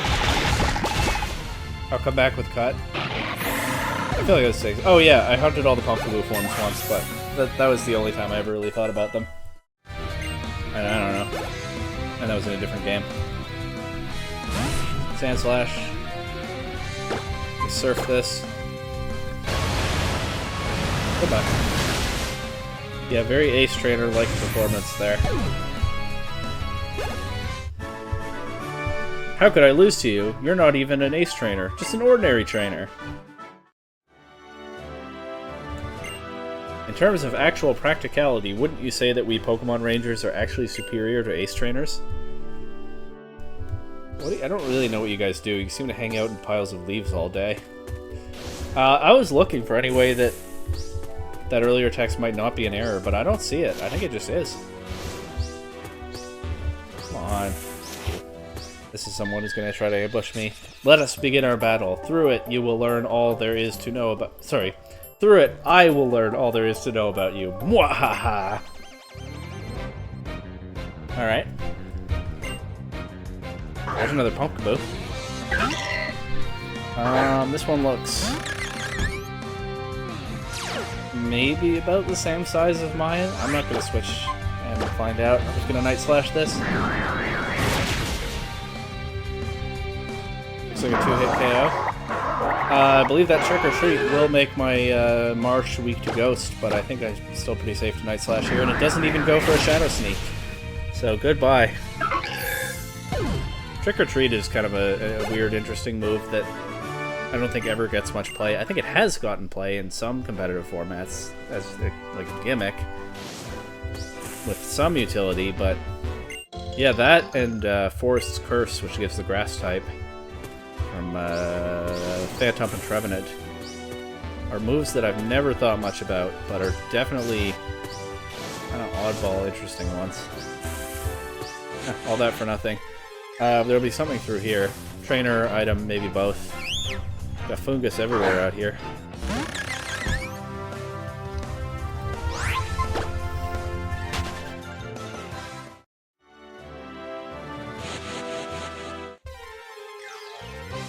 One leaf pile. Trainer or item? I think making me go into here, it's probably an item. But that means I sure will be surprised if it's a trainer. And we know these rangers like to surprise people. I guess that's what they do that's so practical. It's an item.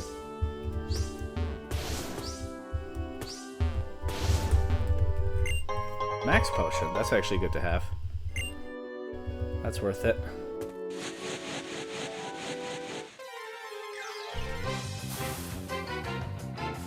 Another Pumpkaboo. This one looks pretty big. I don't know. I should stop even remarking on it. I don't know what I'm talking about. Hello. Yes, that's right. I'm the Red Pokemon Ranger. Yeah, this guy is definitely keeping his head in a world of practicality. Bjorn here is not some frivolous ace trainer. What do I do? I could switch Lucky in on this, but whether that's a good idea kind of depends on what it does. I'll just go Cake. Let them eat cake.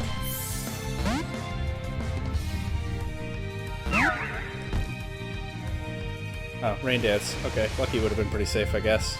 Although, maybe it would have had to take a boosted water attack this turn. I don't think Cake will have to do that. No. Goodbye.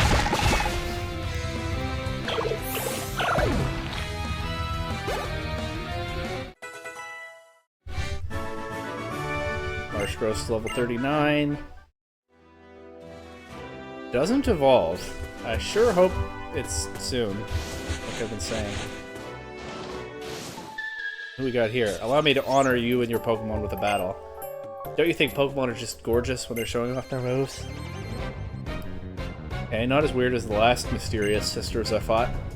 Alakazam and Gardevoir, that's kind of dangerous. That's... Oh, yeah, I gotta get Marsh out of here, that's for sure. I guess I'll just go straight to Cake. And throw off a Dazzling Gleam. I'm wary of either of these Pokemon having Synchronize, or else statusing one of them might be a good idea. Calm Mind, okay, and...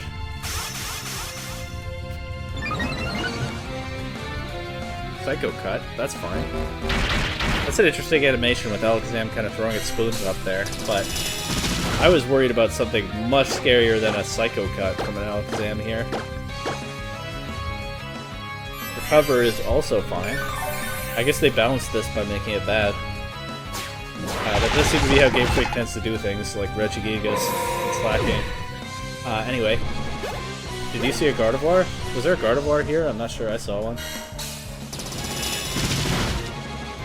That did a lot of damage, single target. Let's just clean it up. Reflect? That's not going to save you, my friend. Cake is going to eat right through that. Goodbye.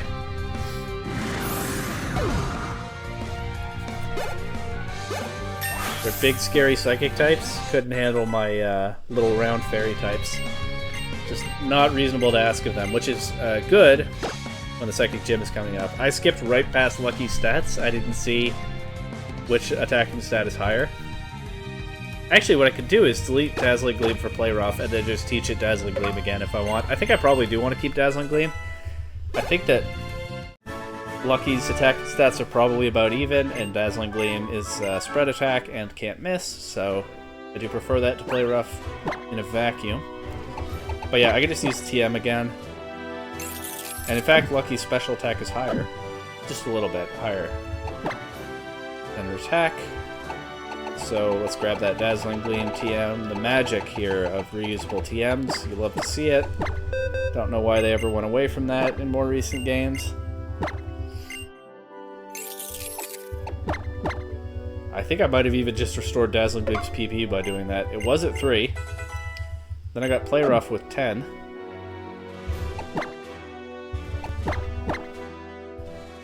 Yep, Dazzling Gleam is back at 10. Although I'm probably going to heal soon anyway. Just push this boulder through. See what's over here. We'll come back to this, but also maybe we should come back to it with Waterfall and not just Cut. There's another Skorupi. Kind of full circle for this area. But mine's stronger at this point.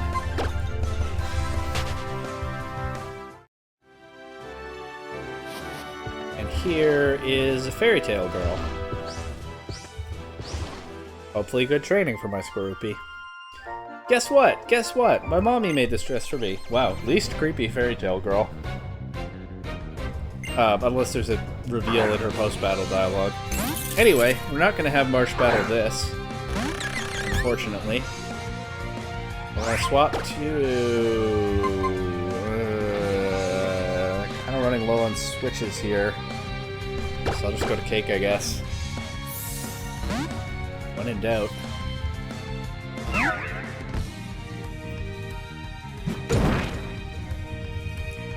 Guess I could have gone Shockproof.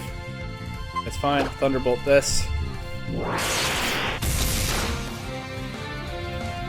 That'll be a 2-hit KO. I don't think this mirror shot will be doing too much.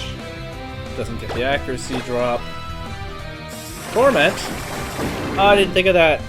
Lucky caught new Torment when I caught her. Fortunately, it does still let me use Thunderbolt again here on the turn that the Torment activated. I do always forget how that works. Marsh goes to level 40. That was really quick, wasn't it? Between level ups there? That felt very quick. I'm a little afraid of the Smallwild, but there's nobody I want to switch out. So that'll be a 2-shot with a Surf and then a Thunderbolt, and Vice Grip isn't doing much back. That had a C in it, right? This was before they updated the spelling of Vice Grip, but it had fixed Feint Attack by now. I don't know why they did any of that, but goodbye, Fairy Tale Girl Alice. And hello, fully evolved Scorpion. Just what I want with the Psychic Gym coming up. And this team is actually starting to look pretty good, again. Started to doubt that it would happen. But here we are.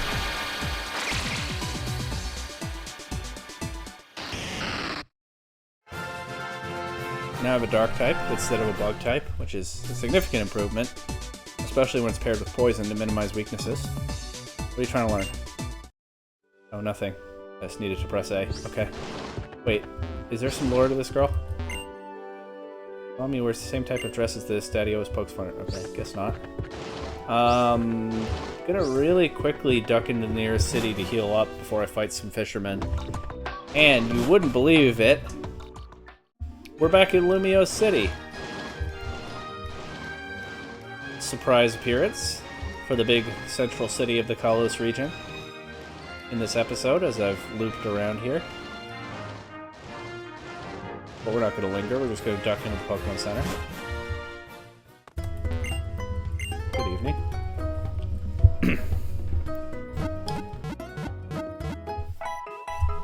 And I don't need to carry this Rhyhorn around anymore. I mean, what I'm saying is,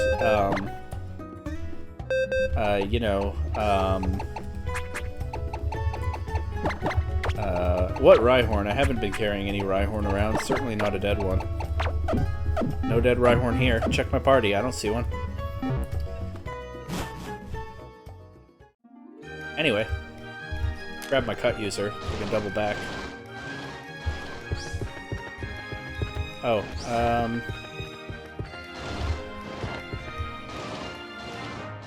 keep an eye out for a taxi stand. There's one.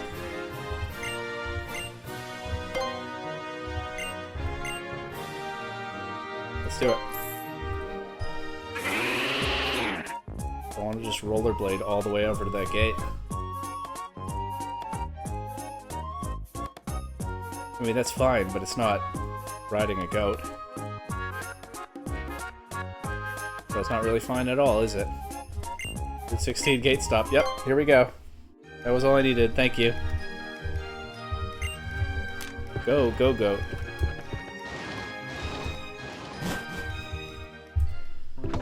I haven't talked to any of these people yet. Maybe it's because of the way they sway around, but little Esper here is always clawing up my sleeves. Aw, just like a real cat. You look like a Laver City gym trainer, by the way. Not this guy, the one I just talked to. Get this, I saw some giant walking around. He must have been over 9 feet tall. I heard a tale about him, too. They say he's been wandering around for 3,000 years in search of a certain Pokemon. Okay, that's actually a huge lore drop, because the player's already seen that guy by this point. It is amazing. Yeah, I know. It is amazing how much lore there is in this game. How much of the story you can kind of piece together just from talking to NPCs. Someone who's cool enough to be able to go to Route 15 can just pass right on this route. You know about Route 15? Numerically, it's right in between Route 14 and Route 16. Hold on, I need to sit down for a second to process that. That's crazy! Alright.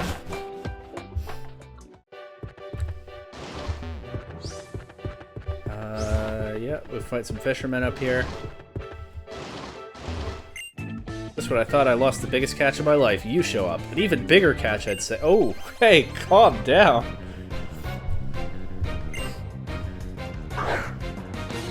Anyway. Yeah, at this point the player has seen a giant dude walking around talking about a flower Pokemon. And heard things about, you know, the king 3,000 years ago. They even have those, like, traveling bards singing about him. So a giant of a man who's been walking around for 3,000 years looking for a certain Pokemon, and we know that the king had a fairy-type Pokemon that he loved and apparently saved his life. Team Flare has still not revealed what they're up to, and already a lot's coming together. That's kind of neat, and something that a lot of Pokemon players, I'm sure, missed.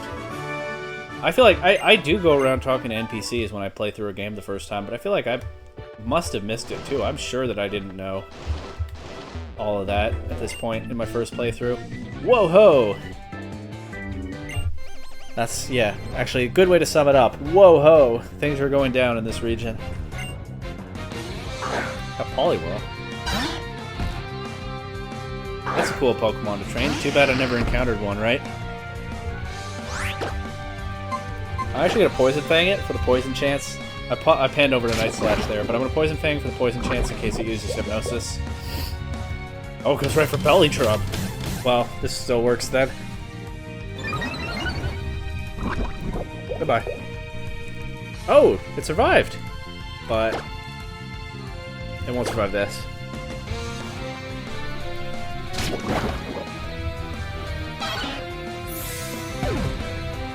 We have some bad memories about Belly Drum in this playthrough, so nice to shut it down like that. Poison Fang this one as well, I guess. Look at how much stronger Marsh is already. Helps that we're getting the poison, I guess.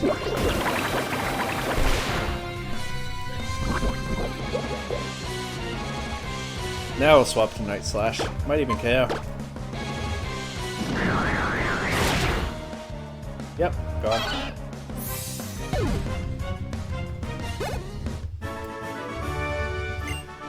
Rolls all tuckered out. I should probably keep an eye on Marsh's level and think about swapping someone else to the front of the party soonish. But I think this is fine right now. You can't make friends with Pokemon under the water unless you take up fishing. Well, in some regions there's another way. Really, this region is just missing out. Basculin, I think, came out a little weird in the 3D models, but it's fine. Sure, it's big though for its design.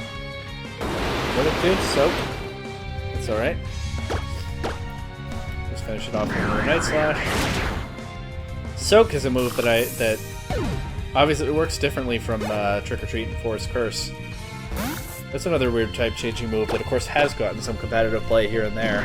People pairing Fast and Soak users with electric attacks mostly. I feel like I even tried that at some point in like on one of the Gen 8 VGC ladders, like Soak and Tellium or something. It's a cool move.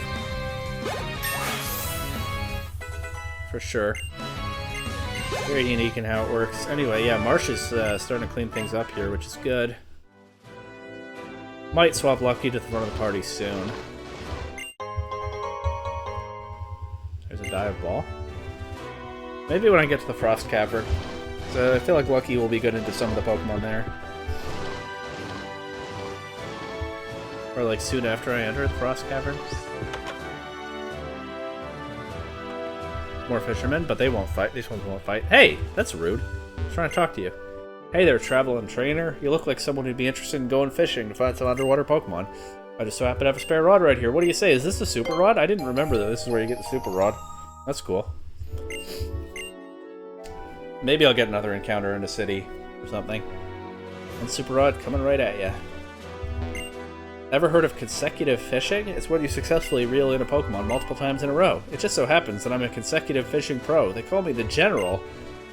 My current best is 7 times in a row. Pretty impressive, huh? I'll tell you what, if you somehow manage to beat my record, I'll give you some dive balls. Isn't that just luck? Is that not just luck-based? Maybe there's a mechanic I don't know, but especially in-universe, is that not just luck-based? How are you a pro at that? Oh, I still needed strength. Ah, that's my bad. Unless shooting can learn strength? But no, I don't think so. What do I do here? Probably just let this one go. Probably some silly item down there. Okay. It's alright. We don't have to find absolutely everything. I'm gonna check. I'm gonna repel up first.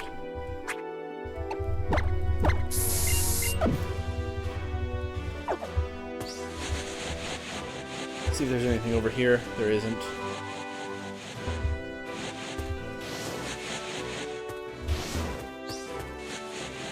Is there anything down there that I missed?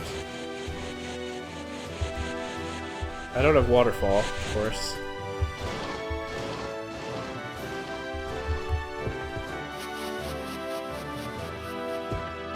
No. The other way's just blocked. Okay. Well, there's still one cut area we can go through.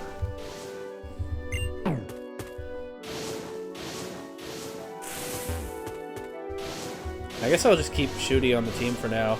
Although... for potential cut areas. Although...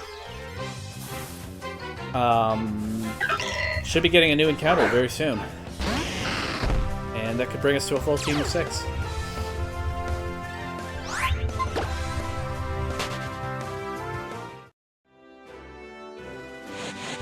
So, we'll see.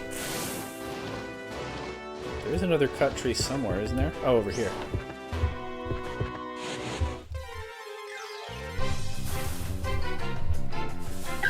So many Pumpkaboo everywhere. Not even night.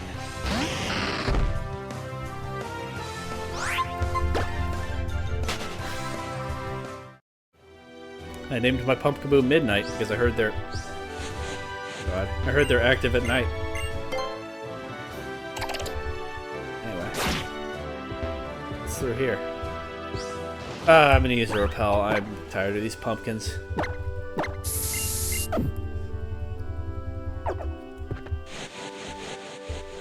An item. Yeah, okay.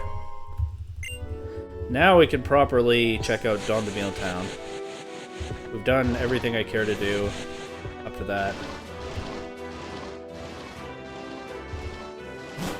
Route 15, notable for being numerically between 14 and 16.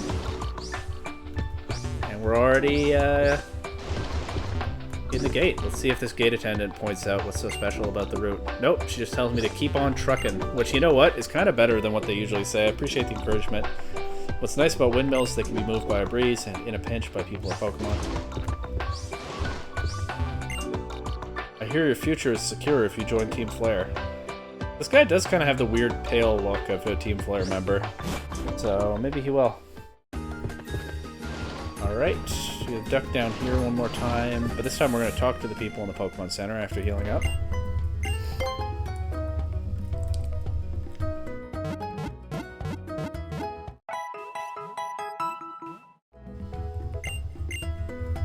Full health. You there! Use the citrus berry here on your Pokemon, won't you? Maybe. I was given that by a Pokemon. A Delibird gave it to me. In fact, all to save someone who might be stranded in the mountains. That's nice. Oh god, okay. Something nasty is afoot in the Frost Cavern.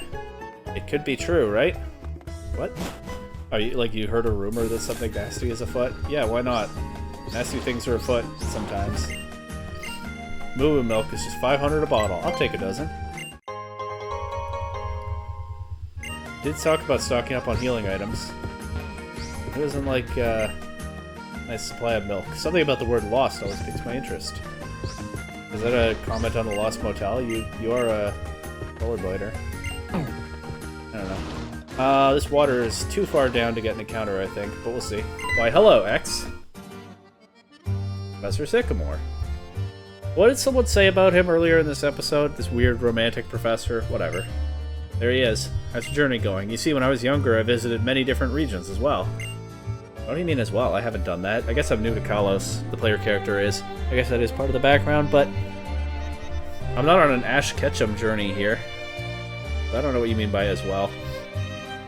I met many kinds of Pokemon and noticed each place has its own distinct flavors. So I really came to enjoy trying new foods as I traveled. Because of my adventures, I'm an expert on the cafes all over Kalos. Now, we saw some weird cafes in Lumio City. And I bet this guy is hanging out in a lot of them, actually, when he has time. Professor? Come on, Dexio. I'm going somewhere with this. Do you remember the Pokemon Lysander mentioned in that cafe? No. I suppose you wouldn't. It's important to forget things from time to time. Kalos' legendary Pokemon is called Xerneas. According to material I've read, those who saw it were so overwhelmed by its power they were only able to say that this Pokemon resembled the letter X. Hey, that's my name. What a coincidence. Apparently, this Pokemon can control energy. It gives life energy to plants and Pokemon and makes them full of vitality again. I wonder what he says if it's Yveltal. I mean, I could probably kind of imagine. They control energy. It takes energy from stuff. Wherever do you think a Pokemon that amazing could be now? When Kalos' legendary Pokemon loses all of its vitality, it goes to sleep in a secret place. I don't have a clue where it could be.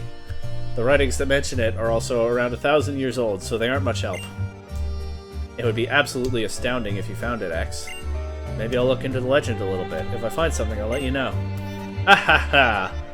Oh, it would be a thrill if you found it indeed. But your journey is yours and your Pokemon's alone. I want you to enjoy yourself and do whatever you'd like. Okay. Cool. Oh, hey, Trevor.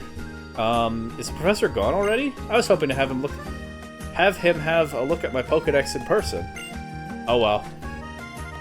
I can still get my Pokedex evaluated at the Pokemon Center's PC. Anyway, I'm heading off to go look for Pokemon in the Frost Cavern and fill out more of my Pokedex. You do you, Trevor. Frost Cavern's water flows in and swimming Pokemon look so comfortable. Aw.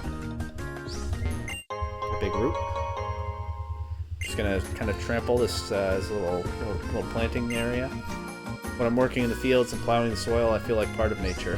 Yeah, I'm just gonna trample your field. Hope that's alright.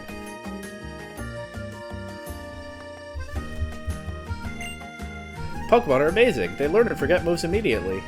That is kind of a silly little part of the lore, isn't it? Who was I again? Oh, it's the move deleter. Oh, that's right, I am the move deleter. You've come to make me force your Pokemon to forget some moves?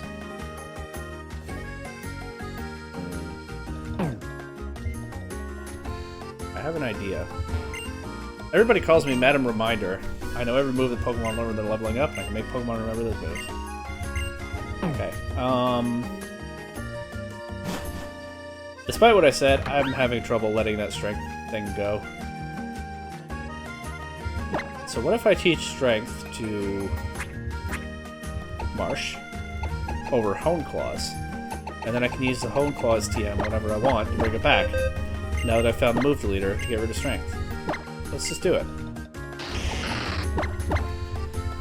Honestly, I don't know if I even care that much about Hone Claws, but yeah, now I have the option. Now teaching strength to Marsh is reversible. On to Milltown. We'll see the rest of you in a little bit. But right now I have to keep on trucking, just like that gate attendant said. Okay. Take a quick little detour here. Admire this pretty ball-looking route one more time.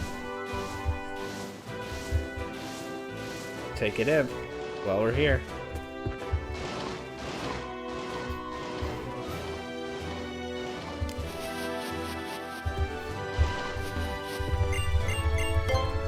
And there might be some strength stuff in the Frost Cavern. In fact, I think there probably is. So I won't rush back to the move deleter right now. Fist plate. Okay, not useful now. Maybe later it will be.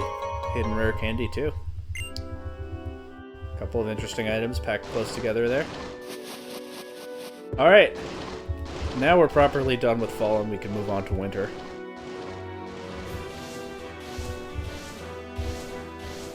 Kind of odd how the routes are laid out like that, actually. Or the areas. Although the next route is very wintery. Of course, I had to run into one more Pumpkaboo. Of course.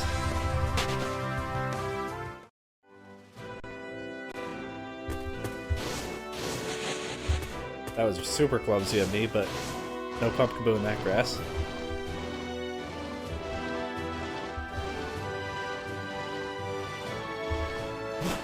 Once more, we're between 14 and 16. Very interesting. And now... This is where I just met the move deleter, right? So now I can go up here. Windmills rotate just like the Wheel of Destiny. So rotation battles are like windmills. Ah, I mean Destiny. This game is not lacking for funny little bits of dialogue, I'll say that. Mammoth one is amazing. It lived 10,000 years frozen in ice.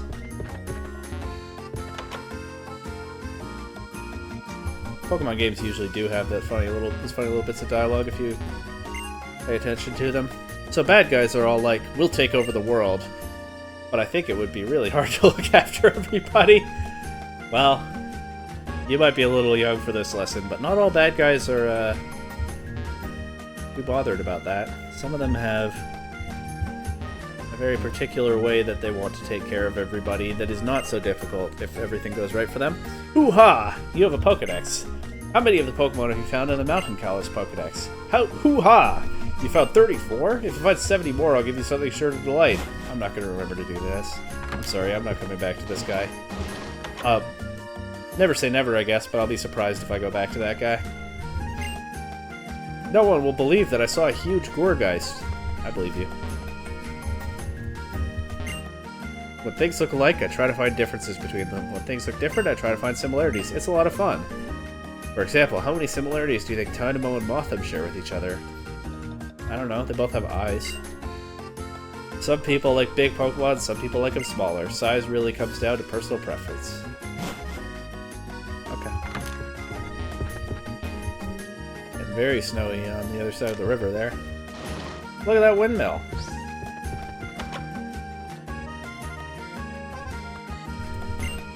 Even when it's cold, I wear shorts, but that's not a facade. But this is facade. Alright, got the facade TM. Don't really have much use for it right now, but it's a decent move.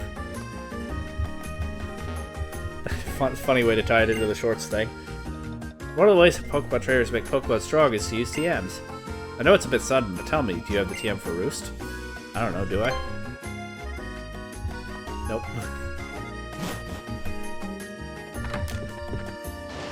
Yes, I have it. You check my bag and tell me. Look at that windmill. And actually, we are gonna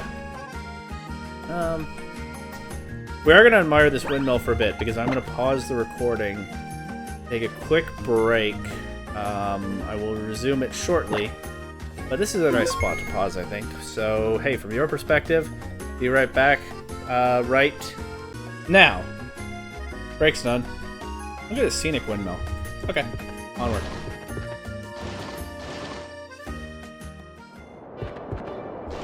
Frost Cavern.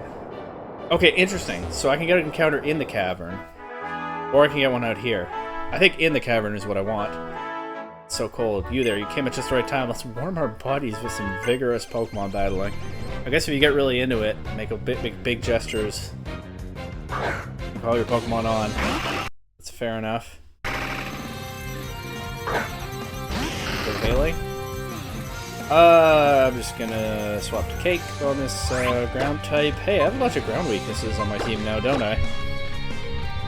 Marsh wasn't weak to ground until she evolved, but now she is. That's okay. I also have Cake. I also have the absolute nightmare Swirlix that's tearing through the whole region. Sandstorm? No problem. Goodbye. Oh. Okay. Hang on. 1 second. Sandstorm, no problem. Goodbye. Perfect.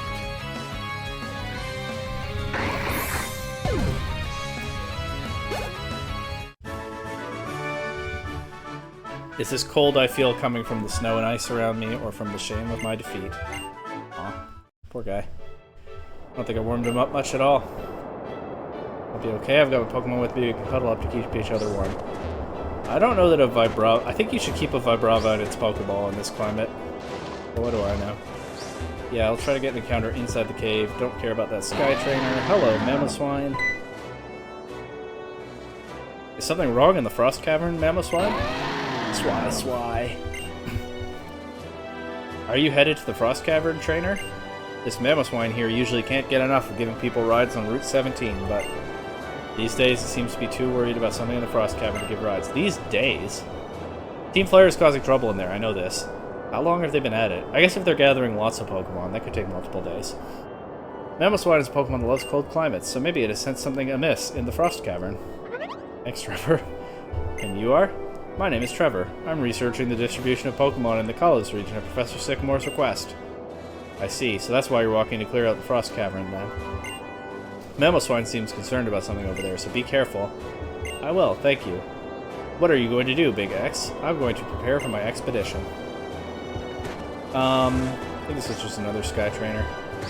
That's a cool battle area, though. I do not care for Sky Battle, but... yeah, I like this spot here with the trees under there. Anyway. Hello. Stop right there, youngster. I'm going to paint your portrait. Don't budge an inch. What was I saying? Oh, yeah, I guess there's no way anybody's getting through to the next city anyway if the Mamoswine isn't going. So, just have to deal with Team Flare yet again. Wonder what moves that Smeargle had. We're not gonna find out. You have to budge an inch. You kids are all about movies these days, but I still love the beauty of a good painting. Alright, you tell them. Here's the Frost Cavern. Fight this trainer. And see about an encounter.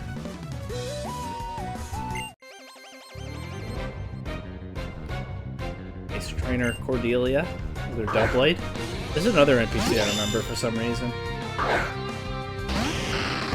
I guess running into an Ace Trainer is kind of noteworthy. There are going to be a bunch of them later, but... and Doublade is an interesting Pokemon. Of course, in practical terms, this Ace Trainer is not as good as a Ranger. That goes without saying. She doesn't even have a pile of leaves that she's hidden in. But she does have this Doublade that isn't really accomplishing anything either. So yeah, I guess the Rangers take this one.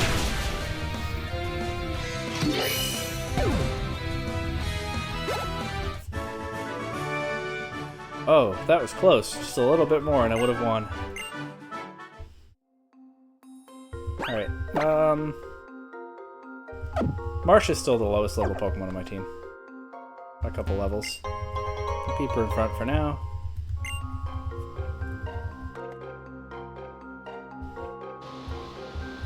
Still haven't gotten an encounter yet. Do I have a Repel up? I don't think I do. Do I?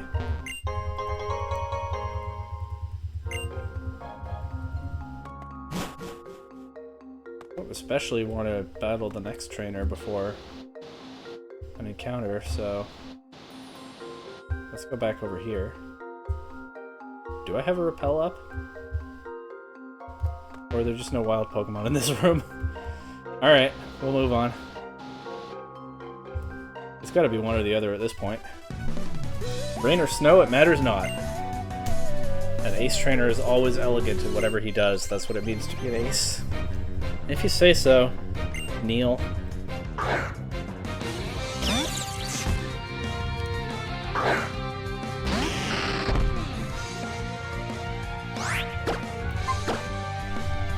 I thought about swapping the Shockproof to avoid a static para, but honestly, hopefully I'm running back to the Pokemon Center soon anyway because I've got a new Pokemon, so whatever. That did some damage.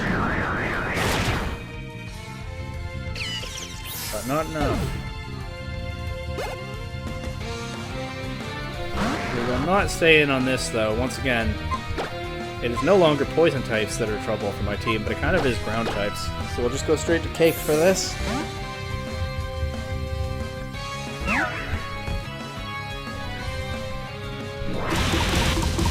Thrash is a strong attack, but you wouldn't know it. Goodbye.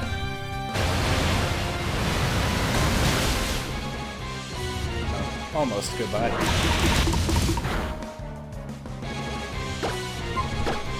Now goodbye.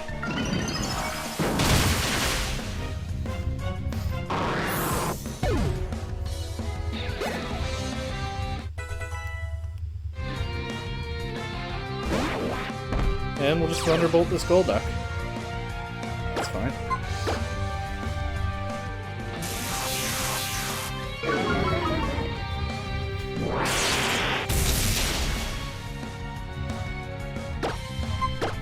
Finish it with Energy Ball. No, there's Sub, but that's not accomplishing anything for you here. Should probably lead with that and bring the Raichu in later. Quack, quack indeed. Remaining distinguished even in the face of defeat is what defines an ace trainer. If you say so. Okay, am I gonna get a wild encounter in here? There we go. There must just not be wild Pokemon in that first room, huh? I don't think I knew that. Oh, a Beartick. I could train this. Maybe. Let's try to poison it. Good. And then, just to be safe, I'll switch to Lucky. Because this shouldn't have anything as strong into that.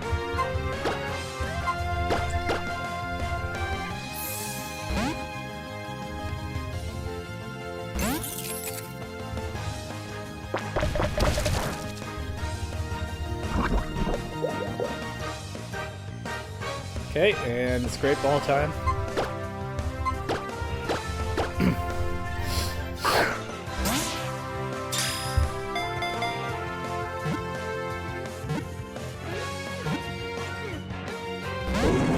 Almost. Gah! So close, too.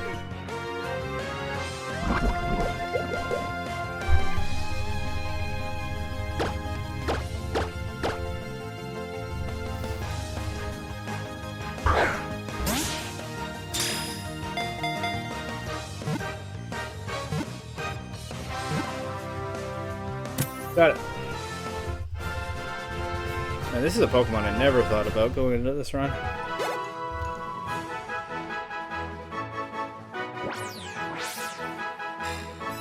They love the cold seas of the north. They create pathways across the ocean waters by freezing their own breath. Oh, okay. They're good swimmers, though, too. They get Swift Swim. We know that. Might recall a recent PDL season.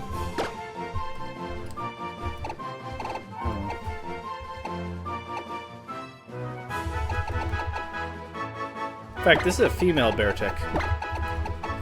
So, I'm gonna name it Penny, after Canadian swimmer Penny Alexiak. Honestly, because that's the first swimmer I can think of.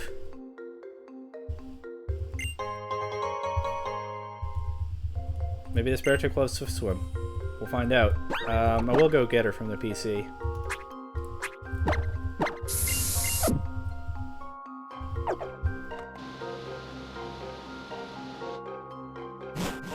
I think I can find room for a Beartick on this team, especially when I'm complaining about my matchups into ground types. Yeah. And I will put Shooty the Clauncher back in the PC to make room. That said, I think I'm about to face a bunch of fighting type trainers in the Frost Cavern, so I'll probably not focus on training Penny immediately and instead swap Lucky to the front of the party. I think that makes sense for now. And then the next gym largely belongs to Marsh, if all goes well.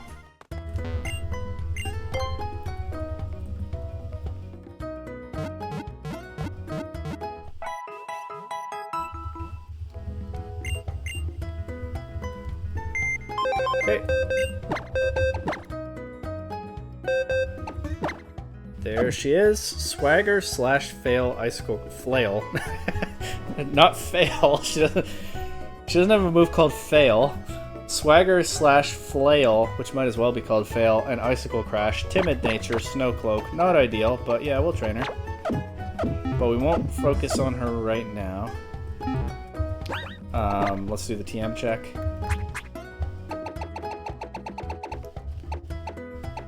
You can learn Hone Claws. It's actually good with icicle crash because the accuracy boost.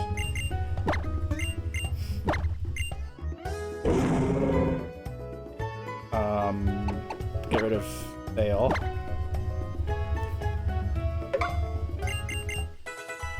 Don't want that kind of energy on this team.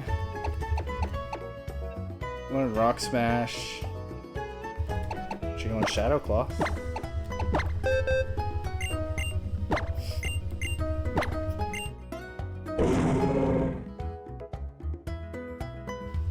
Get rid of Swagger for that.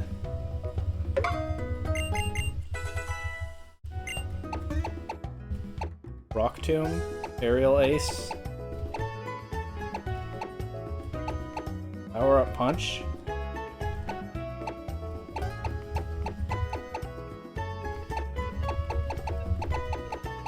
Yeah, let's drop Slash for Power Up Punch. Already got a way to boost attack. Rock Tomb or Aerial Ace? I'll go with Aerial Ace because Rock Tomb can miss. I don't really want that energy either. Shadow Claw, Aerial Ace, Hone Claws, Icicle Crash. You know what? I'll go with Rock Tomb over Shadow Claw because it covers Beartic's weaknesses to an extent, like his fire types. And it doesn't cover any weaknesses, or excuse me, Shadow Claw doesn't cover any weaknesses. Rock Tomb, Aerial Ace, Hone Claws, Icicle Crash. Yeah, this Beartic could be strong, but we'll keep her on the, well, not on the bench, but like lower in the lineup for now. Basically just because got a bunch of black belts and battle girls coming up. There we go.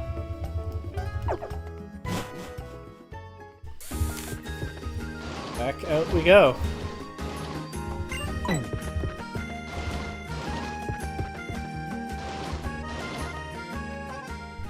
Or I guess back into the cavern.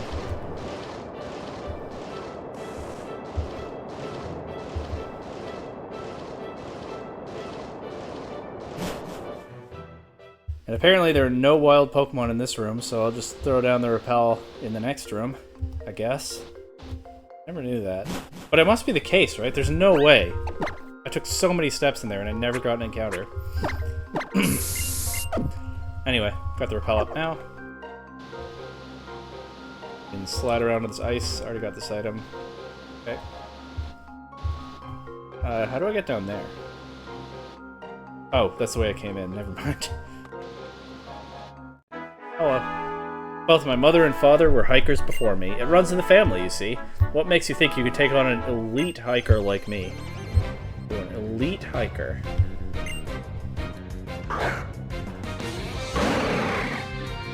Okay, Relicanth is, I guess, an elite hiker kind of Pokemon. You could say. I don't feel like messing around with this. I'm just going to switch to Cake and go for an Energy Ball.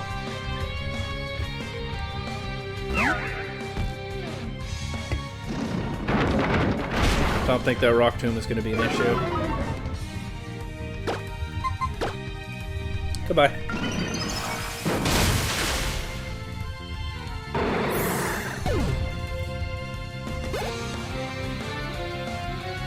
And we'll surf this Rhydon, although it's a very tempting Energy Ball target too. But either way, goodbye to it. Still too slow even after the Rock Tomb. Poor hikers. Really fighting an uphill battle when they walk around and when they battle Pokemon. My identity crumbles before me. Okay, it's not that deep. I'm no elite hiker. I'll continue my life as an ordinary hiker. Wow, I changed that guy's life.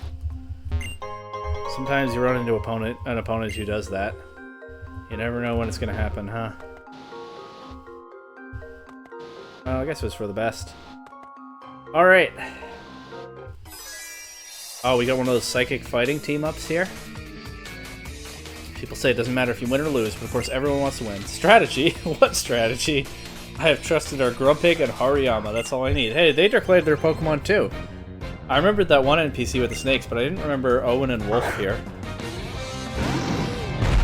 We got a few people declaring their Pokemon this episode. Well, I don't need strategy, I have my Klefki and Drepian, so... Just Dazzling Gleam and Night Slash into the Grumpig, and I think that's going to be pretty hard for you to deal with. Yeah, I would say so. A lot of experience. Good.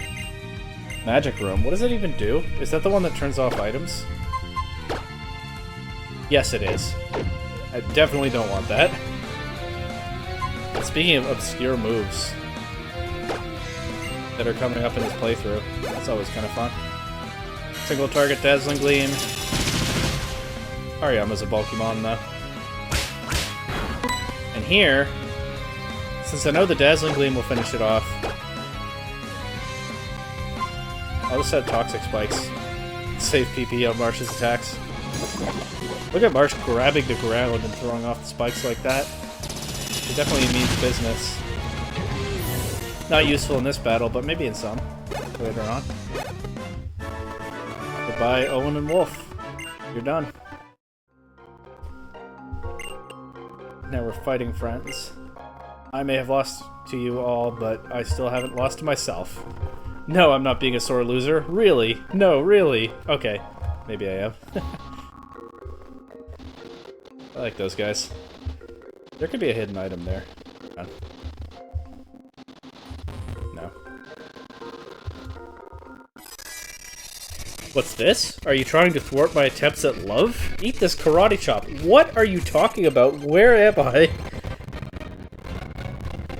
Oh, Alonzo. I hope you have a good explanation for this. After I blast your fighting types away with Dazzling Gleam.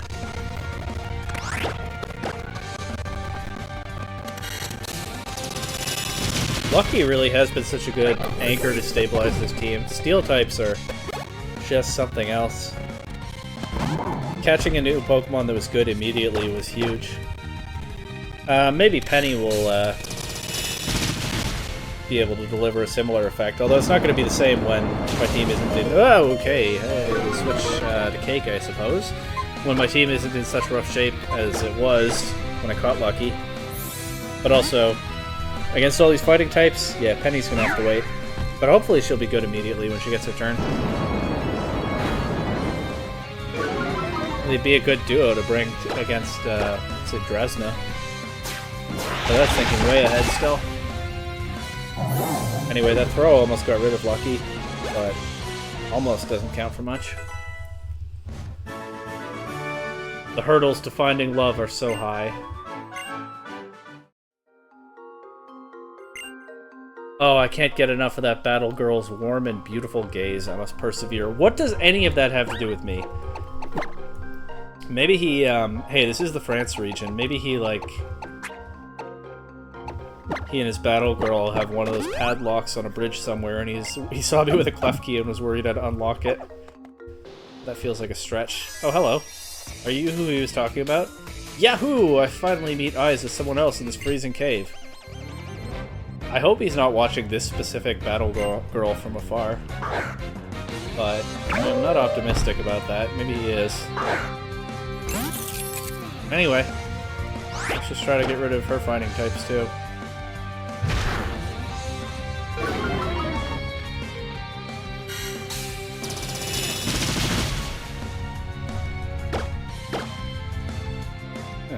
Lucky just kind of shook her head there. Put her head in the game. Why are these fighting types so strong? Probably gonna switch to Cake again on the next one.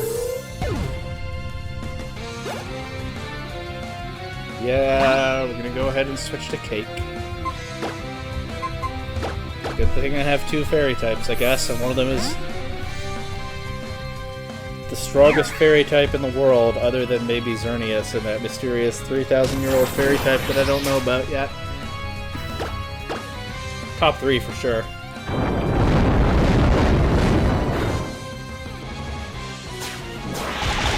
Bye-bye.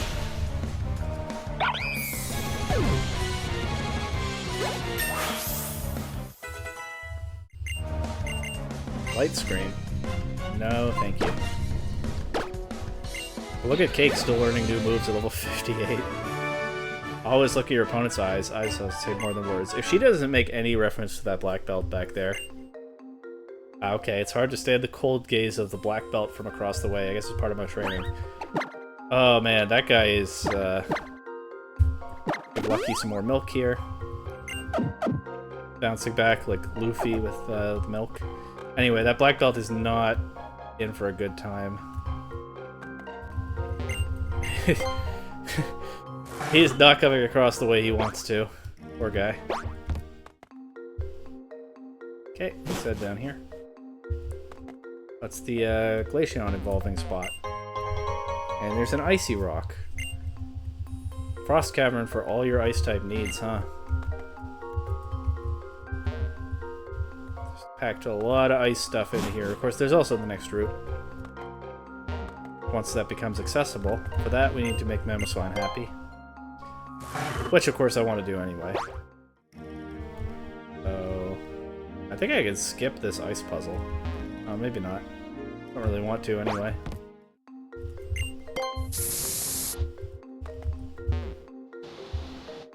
Could have started off... I guess I could have taken a bit of a shortcut on the ice puzzle. Because I got to the spot where I would have started anyway. Doesn't matter. And here's the NPC who will heal my team. So I could have saved some milk there, but I still have like 10 more bottles of milk. I have a lot of milk. And milk is useful. Just, you know, use the milk when it's needed.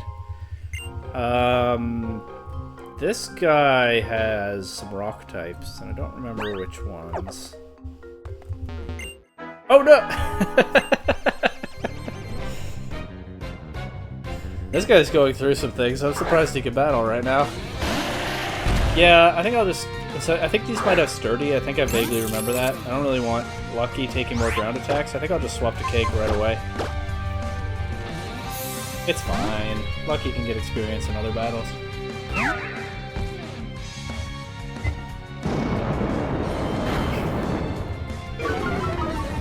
Don't love the speed drops, though.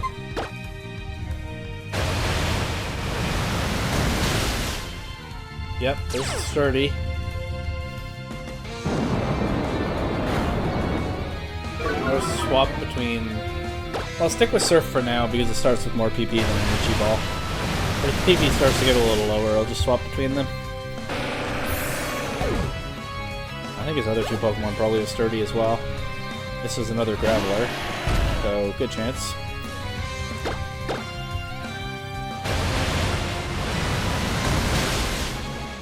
Yeah. And they're still spamming Bulldoze. Maybe they'll actually be faster than Cake at some point. Oh, no. That point is now. Goodbye. His last Pokemon is... Carbink. Well, I don't think that will blow itself up, so that's good. Actually, and I realized I don't care about PP, because I'll just go heal Cake right after this. There's a free heal just a few steps back. Might as well take advantage of that, so let's just surf this Carbink out of here. You're not going to beat me with Fail. I'll go heal Cake and then go to the next, and I believe final room. Oh no, I lost! I can't stop shouting, I think I'll freeze if I do. You are not far from the exit, bro. Just get out of the cave. Or like, maybe this Ace Trainer here can help you. You have options. Okay. Oh, well. Through here to the maybe final room. Okay, there is an area to the right. I don't really remember how to get there. Fight this guy first.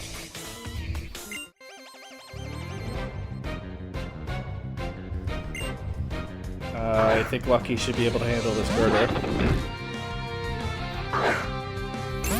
Surely, right?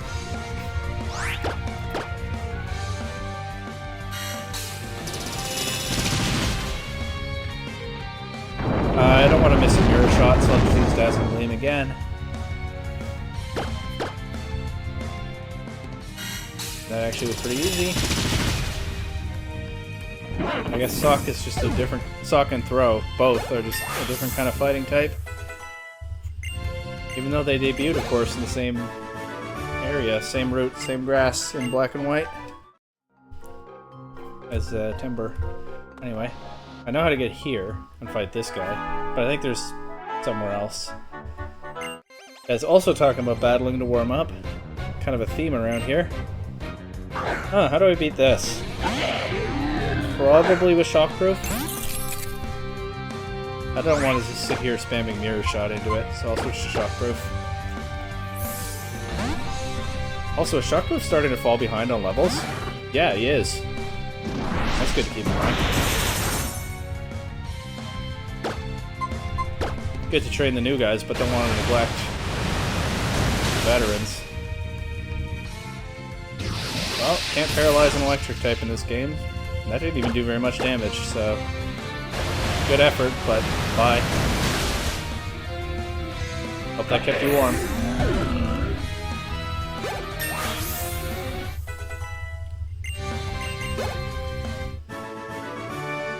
A cold sweat from putting on such a terrible performance. These hikers in this area are not okay. They need to hike somewhere else. None of you are the elite hikers you think you are. World Pass needs magnet pull to provide heat, I think. I don't know. Do I look like a scientist? You know, you see how scientists look in this region? Let's try going this way. I feel like that was almost right. It got me to this item. So it was right for that.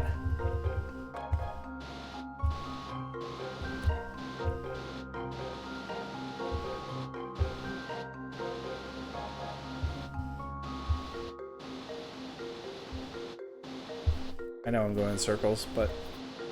Get back here. Oh, hold on. I might have been onto something there. Oh, yeah, there's definitely an area down there, and I don't really know how to get to it. So this was interesting. I feel like the natural next step is this. What if I go this way? Nothing. And this just gets me here. I can't really do much from there. Okay. Diagonal from here? Is that? It's not going to be a diagonal into that narrow path.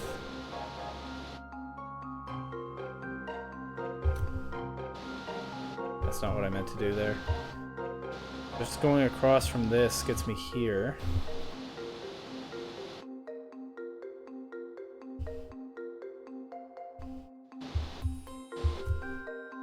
Not what I meant to do. Getting a little clumsy here. Diagonal from here. Oh, almost.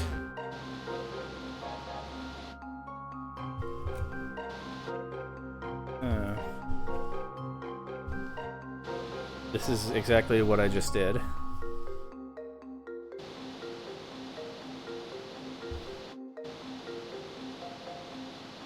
So do I have to be on the right side of this one? By the middle?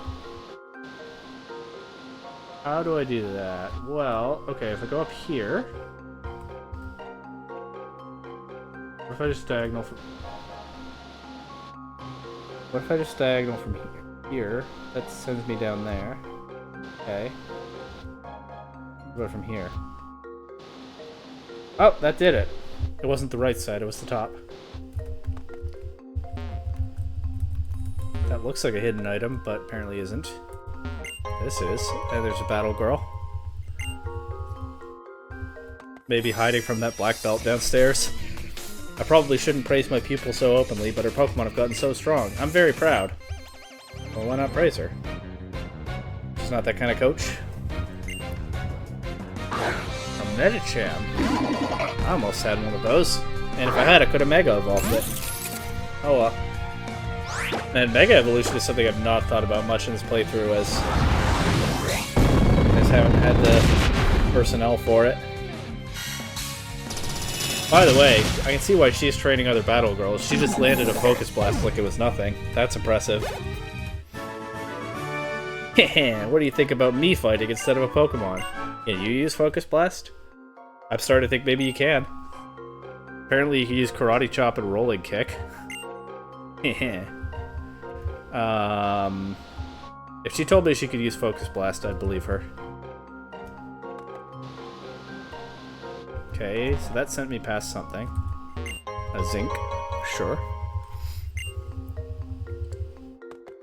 I have not, in most playthroughs, figured out how to get here. This is a whole big little area that I don't really remember very well. Okay, there's a TM. How to get to it? I really hope it's not another diagonal motion puzzle. I grew up on Gold and Silver. Diagonal is a little much for me.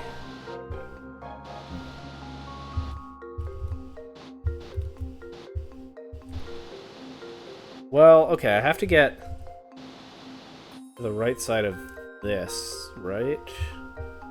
Correct? Which I can do if I hit the bottom of that. But there's not a clear way to do that. I can't, there's nowhere I can diagonal over from. I can't diagonal from here, because that's in the way.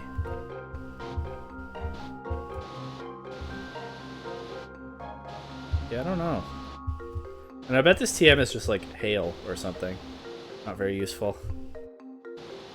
But... oh, it's just that. Okay. And it's Frost Breath. That's not bad, but I don't think I have anything that could really make use of it right now. That actually was a way simpler puzzle than I was thinking. And maybe we'll get a good Frost Breath user on the next route, or somewhere. Who's to say? Obviously, Beartic can learn it, but Penny is better off with Icicle Crash.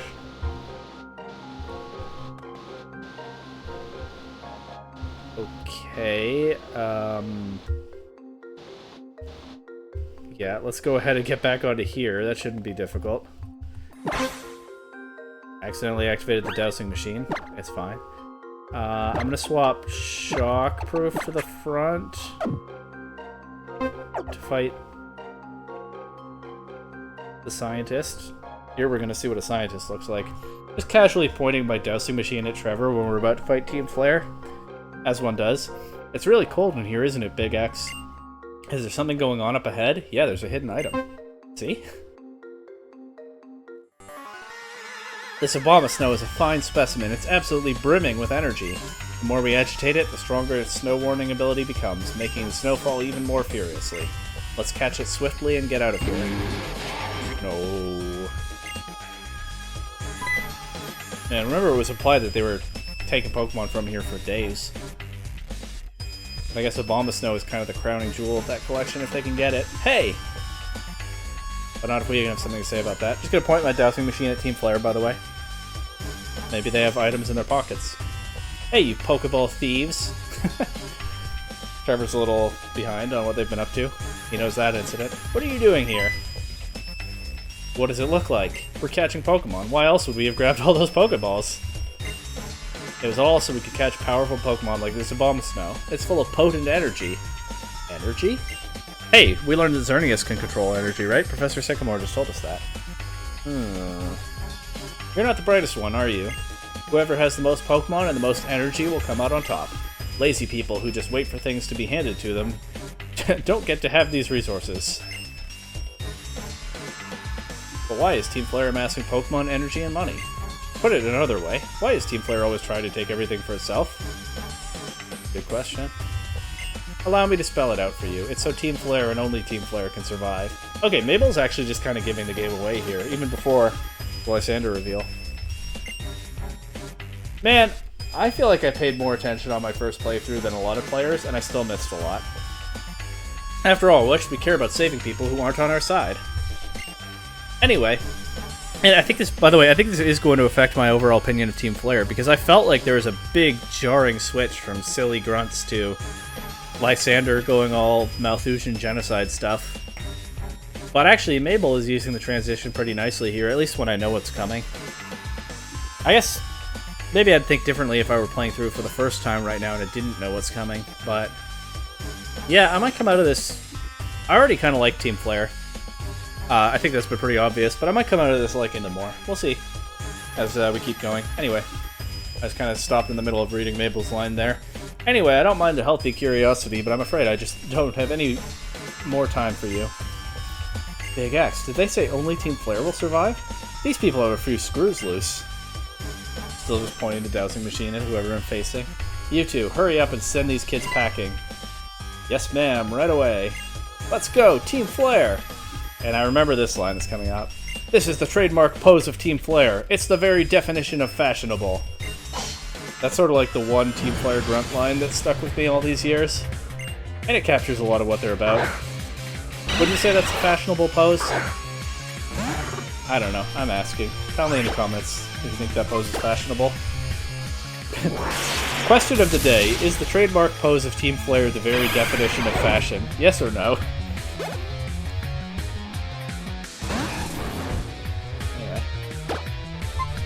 Get rid of this Maniac trick, and then we can fight Mabel. I don't remember what Pokemon she has. Oh, okay. We can play like that. Penny's battle debut. Fine with me. Just land an Icicle Crash.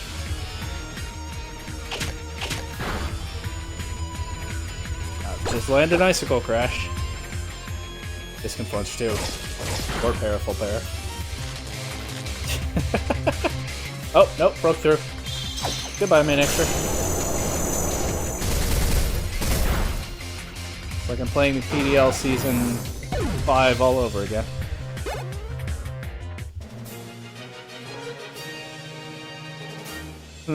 How do you think I could reverse time to the point before I lost? There are some legendary Pokemon that could probably do that. But you're in the wrong region for that. I may have lost. I may have lost, but isn't this Winter Wonderland beautiful? Almost as beautiful as the Team Flare pose. You're more powerful than you look. I wonder how much energy there is inside you. What are you gonna strap me to a... Anyway, getting ahead of myself there. She has a Houndoom. That's sort of what I vaguely thought I remembered, and to be honest, why I swapped Shockproof to the front.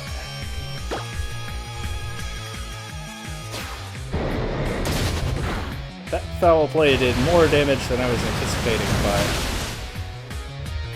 Never mind, that Surf did less damage than I was anticipating. Cake, all yours. I guess I could have gone to Marsh if she's going to use foul play again, but I don't know if she is. Yeah, okay.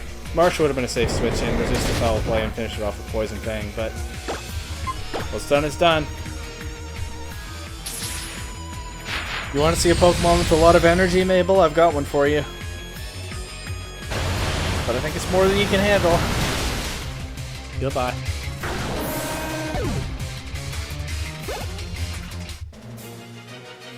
Yeah, definitely more than she could handle. Look at how she reacted to that.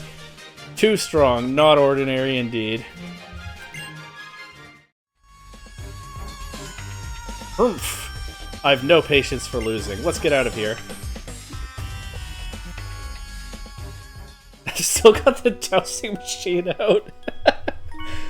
I swear I hit that by accident. And it just... my player character is really committed all through those battles and everything to finding any hidden items in this room. Does battling with Team Flare scare you, Big X? I'll admit it scares me. I don't like battling them. But we managed to protect Abomasnow by pitching in there. I know I'm the reserve type, and I'm okay with that, but it's important to be bold when necessary. Mamoswine doesn't have to worry about Abomasnow anymore, and that's what matters. Except it's implied that Team Flare took a lot of other Pokemon from the cave, but we're not going to worry about that if Mamoswine isn't. All's well that ends well. Or maybe Team Flare was just facing off with Abomasnow here for days. They're not, like, the best at what they do. Almost no standing eerily still. That's kind of weird. But hey, I got an Obama site. If I happen to catch a Snover on the next route, maybe I can make use of that. I don't like how still this Obama snow is. Although I guess that's not super out of the ordinary for a Pokemon. Right, is it? Well, this isn't a 2D sprite. For the 2D sprites... No, even in Gold and Silver they moved around. Weird. Kinda creepy. Gonna dwell on it. I mean... If I've kept the dowsing machine out all this time, I'd better find whatever... There we go. Better find that PP up. Can't just leave that undone. Is there anything else? Or is that what was triggering the machine? Yeah, okay.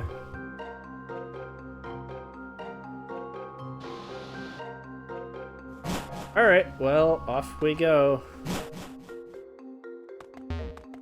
I can heal here, of course.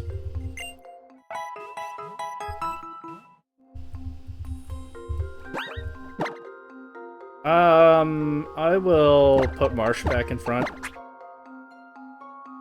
I think there's a Serena battle coming soon, and then, but then after that, I don't think there are any trainers on the next route unless I'm forgetting something. So I think it's just the Serena battle in the gym. So yeah, getting some more experience onto Marsh, and just having Marsh well positioned to clean up Meowstic and a bunch of other psychic types. Seems like the call here. How long am I going to keep this dowsing machine up? At this angle, it kind of looks like I'm pointing guns at the camera. That's cool, I guess. Oh! What's this? Okay.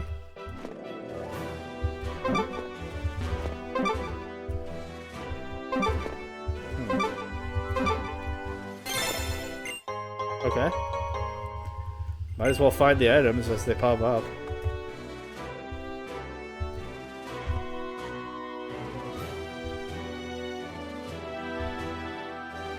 Dark out too. Sun went down while I was in the cave. Can't ride that with the dowsing machine out? Alright, well, you were fun while you lasted. You know what that means? The Pumpkaboo are going to be active. I don't know how that's different from what we saw of them before, but...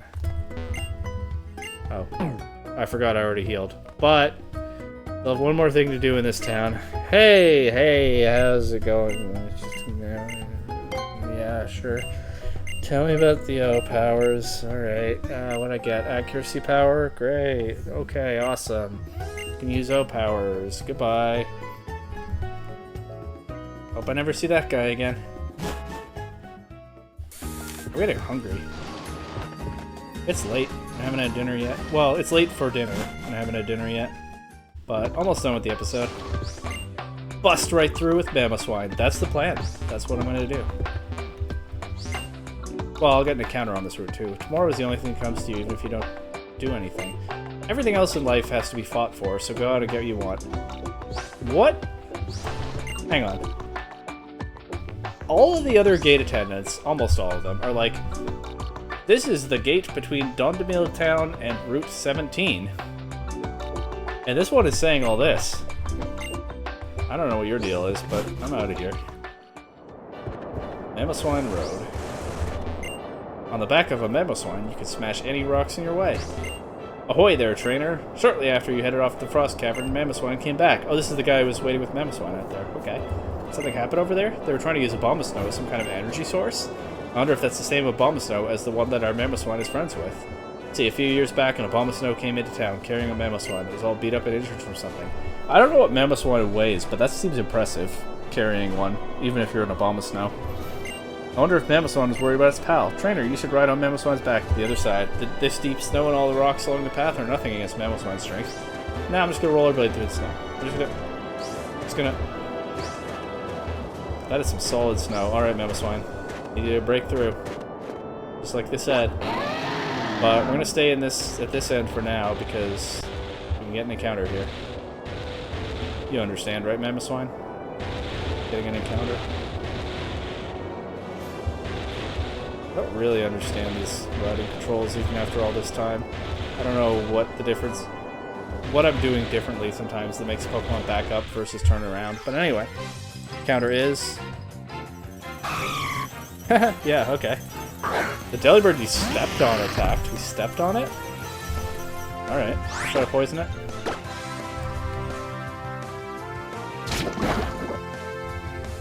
Okay, didn't poison it, and weakened it quite a bit there. I can paralyze it with Lucky.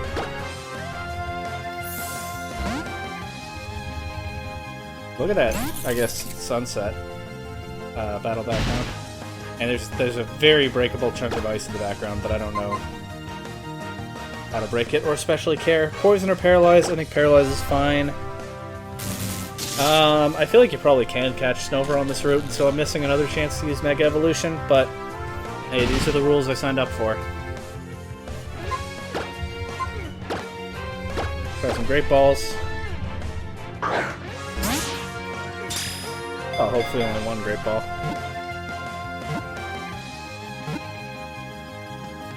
Got him.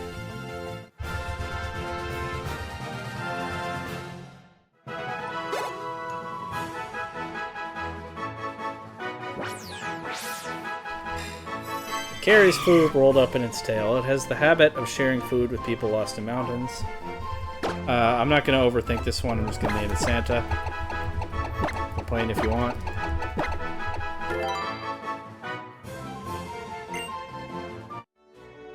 Do I want to add Santa to the party? I feel like I already have my goofy gimmick Pokemon slot filled by cake. Yeah. Santa can stay in the PC. At least for now. But maybe we'll find a chance to train him. Anyway. Just clear this route. It's finally time for that stuff I teased at the very beginning of the episode, once we get through here. Very nice landmark and a very nice gym coming up. I like that transition moment where you're like one step from getting out of the snow with Mamoswine, and you can kind of like see Mamoswine's face sticking out, but still a bit of snow on its body here and there. So I kind of paused on that. Icicle plate. Might as well give that to Penny. I might have just made a noise, but I think it's just... Come on. I think it's just the building.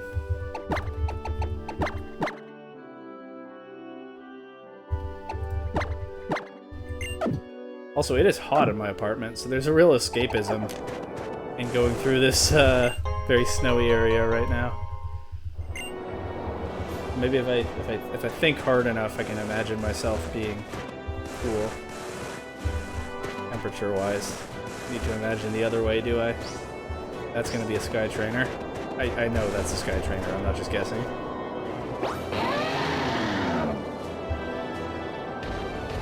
It is kind of fun to ride Mamoswine along this route. Kind of a neat little spot. And you don't want too much on this route after everything I just dealt with back at Dawnmeal Town, so... Good location in the region for a route like this. I don't want to have to fight a bunch of trainers again or something. Oh, hang on. Whoa. Doing the Homer Simpson backup. Back into the snow. It's got the tusks sticking out. Oh, what's this? A creature? Boom. Boom. And now I've turned around for some reason. Boom. Spin. Barrel roll. Dash.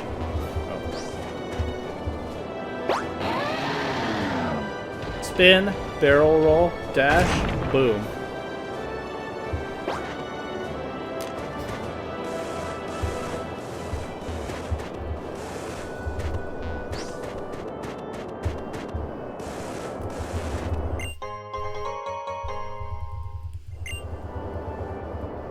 Alright, let's go through to the end.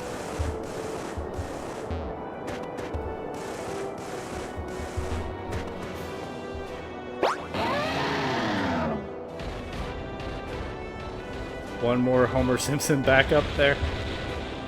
And I don't know why we're going backwards now. But not going to worry about it. As long as we get to where we're going.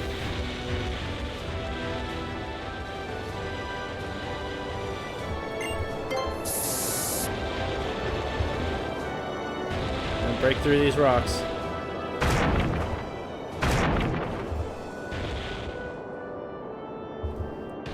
And goodbye, Mamoswine. Your part in this story is short,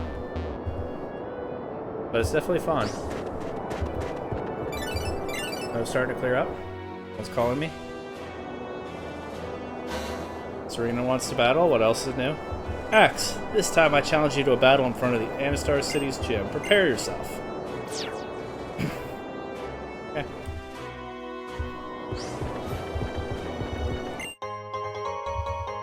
Nice water down there. Snow blowing into it. Off we go. You know what I find interesting? No matter how much scientific progress we make, we may never fully understand everything that happened in the past. You're right. I sure wish there was some flora around Anistar's sundial. Pokemon that keep their faces to the sun, and a sundial that keeps time by the sun's travel. Sunlight and shadow at play is sweet to see. Is Sunflora in the Kalos decks? I don't remember. Alright. Location, motivation, or philosophy? Greetings, sir. This is the gate to Route 17. Okay. So you chose the bad one. The bad option. You there! Oh, hi, Cena. Way to be dramatic. I came in place of Dexio to tell you something. There's a person here in Anistar City who knows about the legendary Pokemon. Oh, I almost forgot. I brought you some gifts. Please put them to good use. Repeat balls make it easier. That's it? That's all she has to tell me? Just like, hello, you've arrived at a brand new city. Someone here knows something about that thing that my co-worker told you about that one time. Anyway, bye. If the Sundial's shadow is a mystery novel, there'd probably be something buried there. I didn't mean to sit on that, I meant to go through. Something buried, you say? Nah, not here. But maybe this isn't where you meant. Starry City marking the hours. I could read Pokemon memories. People call me the memory girl. Do you want to know the memory of your Pokemon? Yeah, alright. Let's go with Cake. Cake battled at X's side and defeated a gym leader. He sure did. This Pokemon remembers that it got lighthearted. Yeah, alright. I'll ask about my newest Pokemon, Santa. Santa met X at a snow-swept road. X threw a Pokeball at it, and they started to travel together. The Pokemon remembers that it felt good. Okay. Let's do a couple more. Let's do Marsh. Kind of a middle ground between old and new. Marsh was raised by X and evolved at a leaf-strewn road. Pokemon remembers that it felt proud. And let's have a little seance here and chat with the ghost of my starter. Gandalf saw itself in a mirror cave that it went to with X. Pokemon remembers it had fun. Let's do Saber too. While we're having a seance already. Saber saw X use a paralyzed eels. The Pokemon remembers that it was restless. Okay, that's a fun gimmick. Maybe I'll talk to her again sometime. She had a fair bit to say, actually. It wasn't just like a one-note, you caught this Pokemon here. We reached a few memories. Maybe I'll talk to her another time. I don't actually think I needed to heal, do I? I don't think I battled since I last healed. Oh well. Force of habit.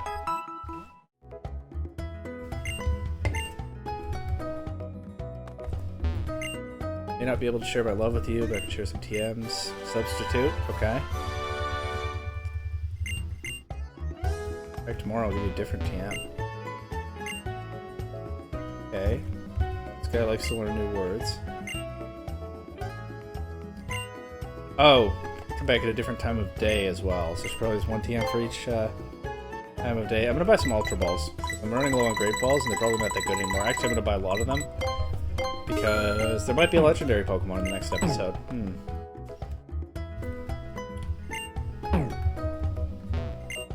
The Anistar Sundial couldn't be manufactured with today's technology. It really makes you wonder how the people in Pokemon from long ago managed to build it.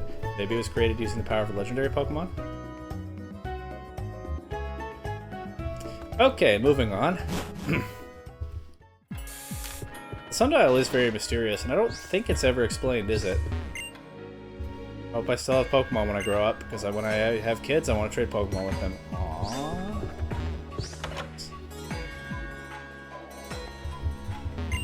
You there, use this and awaken your Pokemon's hidden powers. Okay, hidden power. If she can tell me what hidden power types they'll have, maybe I'll... Oh, this guy can tell me. Alright. I'll ask about Shockproof, although I don't think I want to teach it to Shockproof. Ice. That's actually good, but I can get Ice Beam later. What about Lucky? Psychic. Not bad. Honestly, might be worth it. I'll ask about Cake, but hard to imagine. Bug. Okay. Powers type changes fine. Depending on how the Pokemon learns it, but the power is the same. That, of course, was a change in... I think it might be this generation. Hidden power used to vary in base power. Can't remember what the low end it was, but the high end was 70. But by this game, it's always base 60. I honestly will think about teaching hidden power to Lucky, but I don't know. Even if I lose something, Luxray finds it for me. Pokemon are mysterious and amazing. They sure are. Okay. Alright. Water's pretty. This is just the exit from the city. I go there yet. Those red suits would look dreadful on me, so I didn't join Team Flare. Okay. Where am I? I'm hidden. Okay. That's a funny reason not to join a criminal gang. Their uniforms don't suit me. I don't think they suit very many people. What happened to that strange bunch of folks in their red outfits? I wonder if they're still out there seeking legendary Pokemon. A few years back, some people came around here asking the same questions. Interesting. We never do find out where they found Xerneas or Yveltal. I don't think we ever find out where in the region that was. But apparently they were searching around here. Makes sense. Sundial seems to have some connection. Why, hello there. You must be that apprentice. Oh, is this the guy? You must be that apprentice of Professor Sycamore's I've heard so much about. It's my guess you've come to ask about the legendary Pokemon of the Kalos region, Xerneas. This is the guy when I showed up at the city and... What's her name? Was like, hey, a guy here knows stuff. This is him. I found him. Allow me to tell you what I know. It happened around 800 years ago. Pokemon known as Xerneas used its shining horns to illuminate the lands of Kalos. At that very moment, people and Pokemon throughout the land felt great energy and vitality surge through their bodies.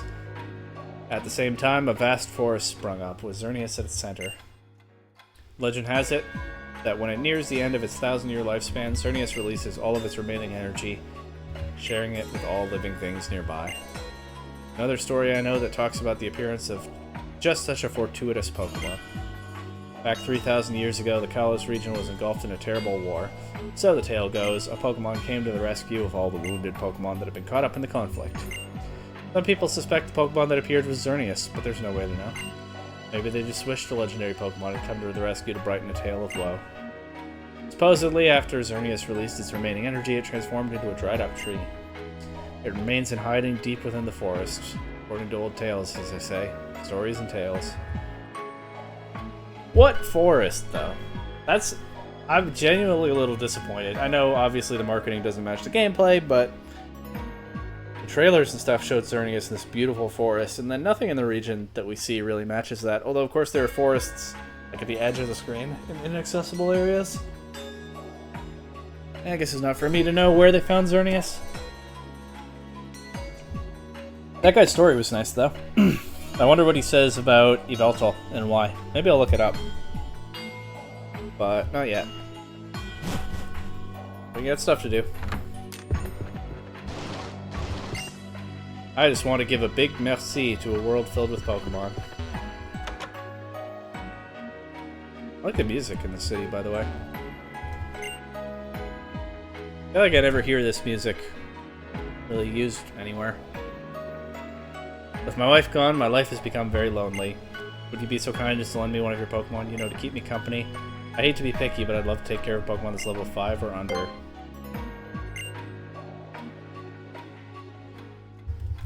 Well, I don't have that, but I have Midnight the Pumpkaboo. He's rejecting it. Okay, I got nothing for you, bro. Maybe in the PC. I'll check. Just go check right now.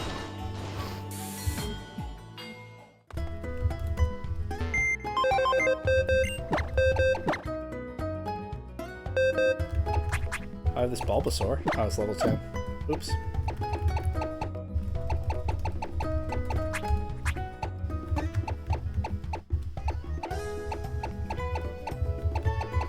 Now, level 5 or under is a pretty strict limit. Sorry, pal.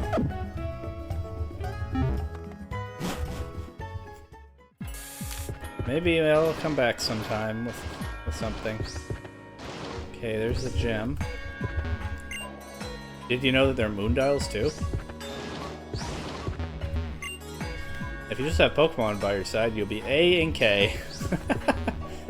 Alright. That's a stretch. Sit here in the snow, falling snow next to the gym. Kinda nice. Peaceful. Pretty water, peaceful music. I like it. But I have stuff to do. Let's go. It's a cafe. Oh, is this one of those? It is. Alright, let's play their game. I came here to spend some time, and I guess I did. Wee! Give me your juice.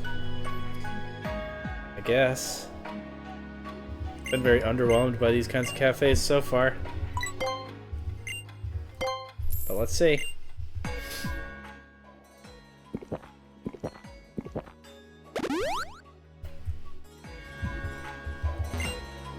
Talking doesn't help, then just try listening. Well, I'll try. Zorua? That's a neat Pokemon that I might not have seen anytime soon. Pokemon that offers a gap between perception and reality is fascinating. You know what? Fair.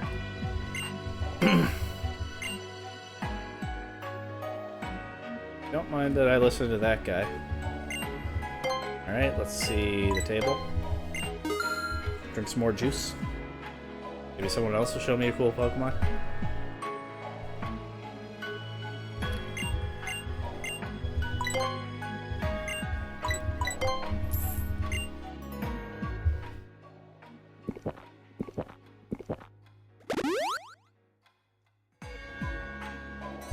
Okay.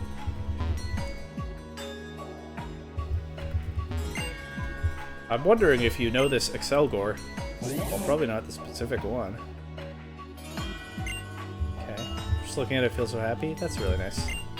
Tell you, look at my partner Pokemon. Is it Scavalier? Yeah, it's Scavalier. I had to say that really quickly to get it out before it appeared. My heart sighs because I met such a wonderful, wonderful Scavalier. Aww. Alright, the terrace is usually a letdown so far, but we'll check out the terrace. These people are showing me rare Pokemon, which I guess if this cafe does anything for you is kind of nice. Terrace is probably a scam, but this has been the best of these cafes yet, so I'm not giving up hope. Let's drink some more juice.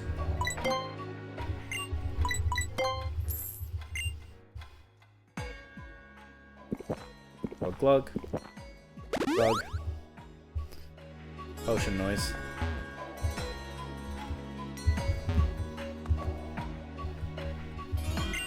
Excuse me, would you kindly look at my Pokemon? Aww. My dear Bonsly looks exactly like me. Well, if thinking that makes you happy. We both display elegance, we both pour out grace. Okay, that was pretty underwhelming, but cute Pokemon. And elegant and graceful, of course.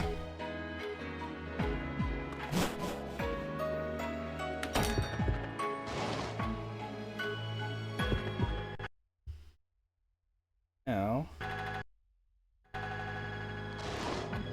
to the sundial area. Some people call out-of-place artifacts like this Oopart.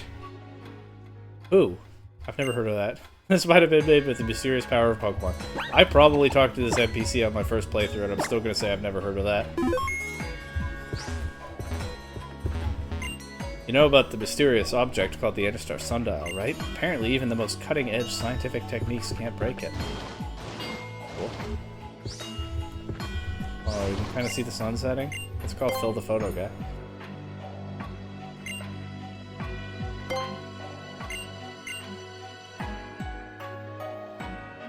Oh yeah.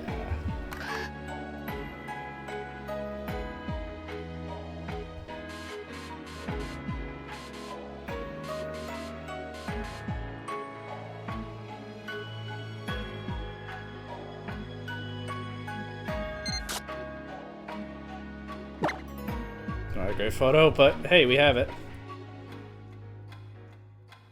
That is a great shot. Thanks for humoring me, Phil. Have $1,000. Not too shabby at all. You have a natural talent as a model. Is his response to be giving him a bunch of money? That guy's hustling. Sundial. Oh yeah, look at this thing. Not sure I really know even now what its deal is in this region, but pretty to look at for sure. Kind of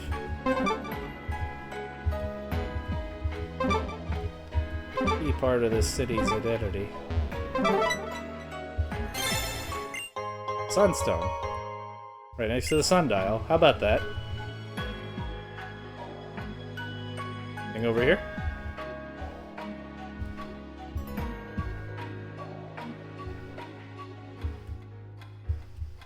Or we could just admire the sundial some more. Ah, but I got stuff to do. Very important, very pressing stuff to do. Like relaxing on one of these chairs again. The shadow of the gym. And then fighting Serena and then taking on the gym. X! Game's acting like I'm not going to know who's top peeking right now. Let me show you how much stronger I am. I did say we were going to be rivals back in that cafe in Lumio City, after all. Man, I'm actually very chilled out right now in this city. And Serena is clearly not. Clearly experiencing it a bit differently. How's it hailing? Okay. Well, should be able to clean up this meow stick. Not too much trouble. Oh, the fake out though. She got me. But guess what? The hail hits both of us.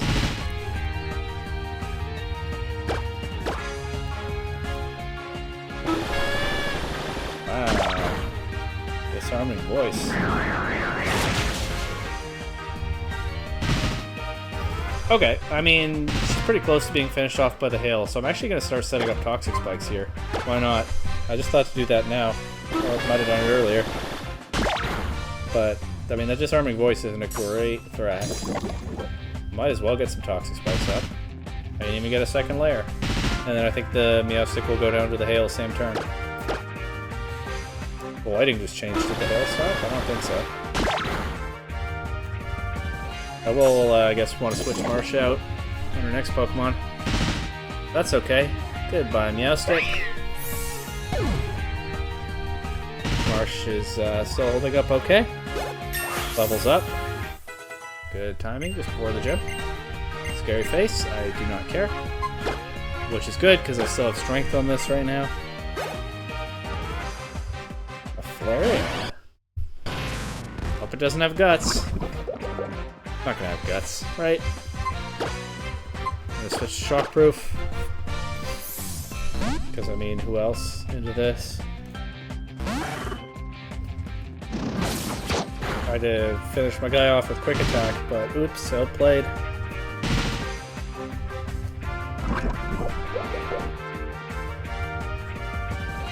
And you can have the Surf now.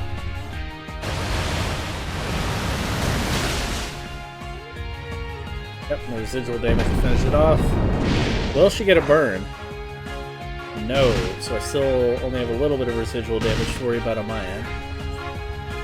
Her last two should be Absol and Greninja. You know how we feel about Absol around here.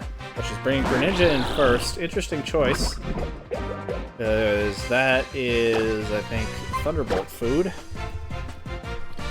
Sure, you got the priority from Water Shuriken, but look at how little damage that did. And it only hit twice. No Ash Greninja here. Despite being a Gen 6 thing, sort of. Certainly in the anime. Ash Greninja is, of course, not even in this game. Only in Gen 7. At least in the Sun and Moon demo. Got the complete Zygarde treatment. What if we see Ash Greninja in Legends ZA? I don't think we will, but what if? That'd be cool. I'll switch to Lucky here. Play it safe with Shockproof's life, and to punish this Absol for its existence by hitting it with a Dazzling Gleam. Trying to snipe me with Quick Attack again, but not gonna work.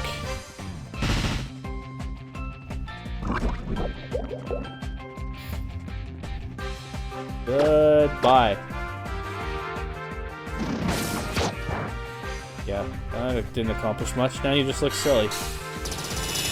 Goodbye. Alright, so Serena is not much of a threat anymore, huh? That's good. More evidence that the rebuild is finally going well. Am I just not good enough to bring out the best of my Pokemon? I don't know what to tell you, pal. My Pokemon are so much stronger now, but you and your Pokemon are still one step ahead of us. Anyway, I'll heal your Pokemon. Here. That's good, because I do need to get March healthy before this gym. You and your Pokemon are good enough to beat the gym leader. Go for it! Thank you. Did it stop snowing? Part of me wants to challenge the gym is fighting with the part of me that's scared of losing. But I never get to the point of challenging the Pokemon gym. Well, judging by your outfit, you should probably start with a different gym anyway. Alright, no longer snowing. But anyway, in we go.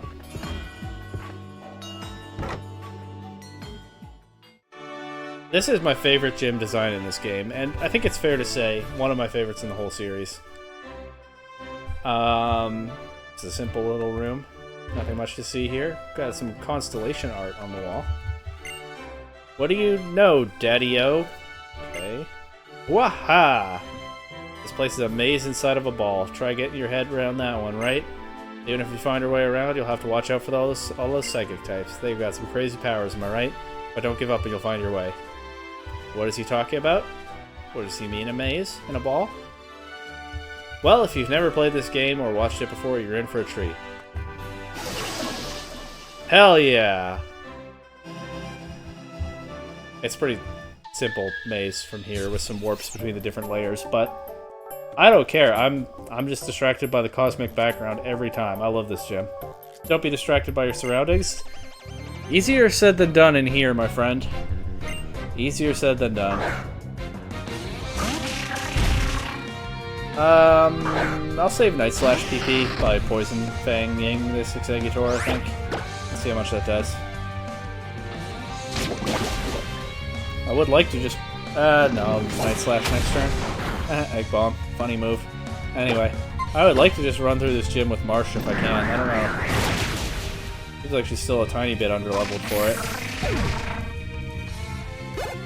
But hey, if I get serious, who's to say? Yes, when you remain calm and undistracted, your Pokemon can realize their full potential. Okay. Now I will continue to be distracted, of course. How could I not be? Look at that Pikachu head constellation.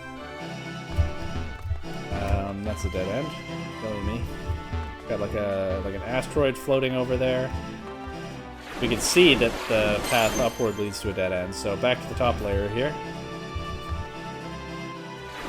Look at that Staryu. Very nice. And as you get to the lower layers, the background spins more quickly as well, which is itself pretty cool. Look at it. This is making good use of 3D. The 3D debut of the Pokemon series. Look at how the perspective changes in here. I love it so much.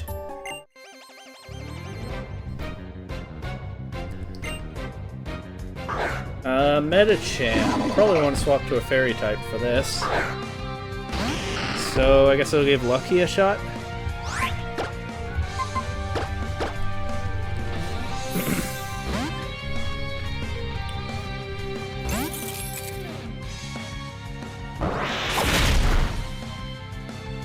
And now I guess I'll give Cake a shot.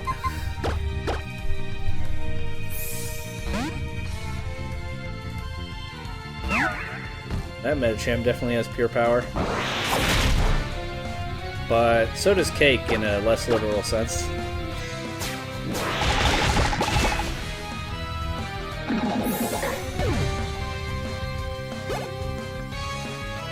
Lucky will hopefully get there. May not be anyone who can stand in the way of me and my Pokemon. Well, this Swirlix? I don't think so. By the way, since I called it the catwalk in Pokeball Factory, another interesting walking sound effect in here. And look at that Lunatone spinning around as I change my perspective. I was just checking whether there was anything here. I wasn't sure I remembered. Whoa! Look at that go by. Yeah, one of my favorite gyms in the whole series for sure. Even though the trainers aren't even all that memorable. Doesn't matter. But the location is. The place. The building. Now we finally get to the bottom. Whoa, look at it going up right in front of me. Now we finally get to the bottom level. And yeah, the background moves like crazy here. Or the perspective does, I should say. I had a vision that the battle we are about to have will be different from all previous battles. Well, I guess every battle is unique. Not really that insightful when you think about it. I don't think anything special is going to happen here in any other sense, unless you kill my dark type. It would make me sad. But even that's not that unique in this playthrough. But nope, you just give me Magic Guard and then drop to a second Night Slash. Nothing too extraordinary there.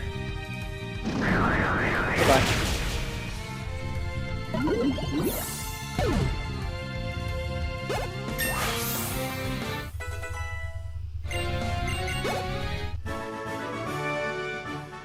Your Pokemon look like you want to share your burdens with each other.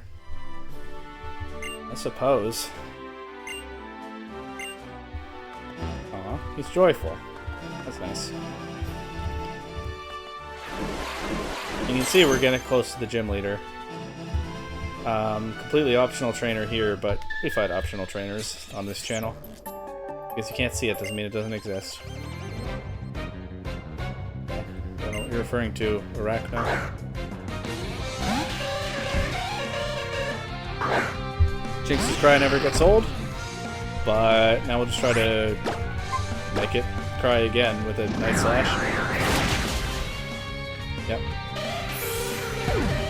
Bye. I didn't cheer hard enough for my Pokemon. That's right, cheering is a kind of unseen power. She just foreshadowed Scarlet and Violet? She knows about Terra raid battles? This really is a psychic gym. Oops, didn't mean to step on that. They really are psychic in here. They know about Terra raid battles.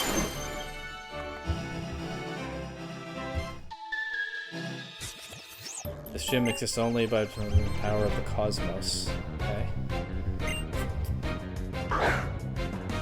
Well, we definitely Poison Fang this.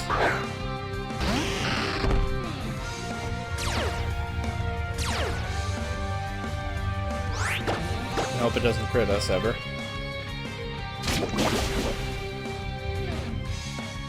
Imprison? Well, I don't think you know Poison Fang, so that's kind of a useless move. I don't think Gardevoir gets that move. Maybe I'm in for a surprise, but no. Well, maybe I'm not. We knocked it out. Pokemon give me all the power I need. This is a weirdly wholesome gym, huh? Didn't really realize that. Obviously there's nothing here. Well, obviously there's nothing here, but I just felt like going in there. Nothing else to do but face the gym leader. And there she is.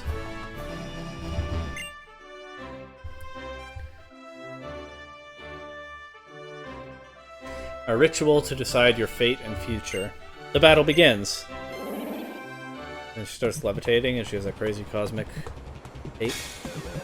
Alright. Nice badge design too. Love the battle background. Obviously like the music, I feel like I comment on that every time. I don't think Toxic Spikes are all that useful here, so I'll just send a Night Slash into this Sigilif. That's Reflect.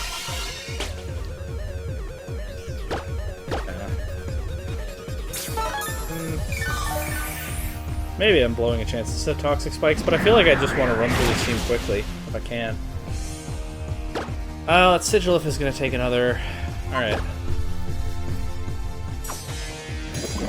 Alright. Hope this Air Slash doesn't do too much. Oh, that did some damage. Good thing I have a whole bunch of milk.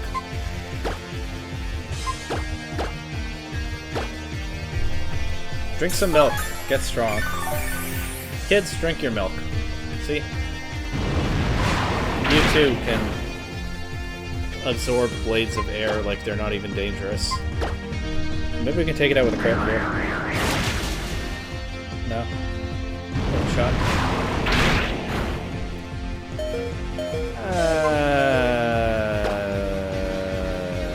We're gonna finish it off so I can't set another Reflect and then drink some more milk to be safe. Oh, right. Okay, she has another Hyper Potion, sure. She's using all this fancy modern medicine. I just have milk. But who's gonna come out ahead? I wonder. I still deny another Reflect. Get rid of the Sigilif. Now she gets in Slowking and it's poisoned. And you know what it's time for. It's time for some milk. Glug, glug, glug. Power Tank. Doesn't do much. Maybe it'll hit me hard with the water attack here, or maybe it'll just drop to a Night Slash crit. Sniper boosted. Let's see. Oh, almost dropped without a crit. I just went for another Power Gem. Let's just finish this off. And maybe drink some more milk against her Meowstic. I mean, she could have Fake Out even, so... Wouldn't want to waste an action flinching, right?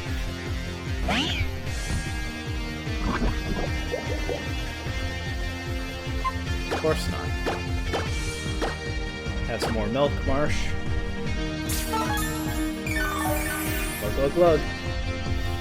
It does go for Fake Out. Get played.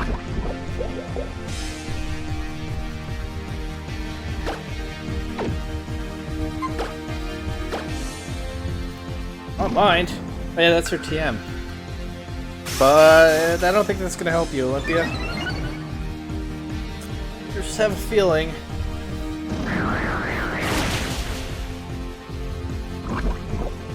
Poison finish it off? Yep, goodbye. That wasn't terribly difficult. Team's getting nice and strong again, I think.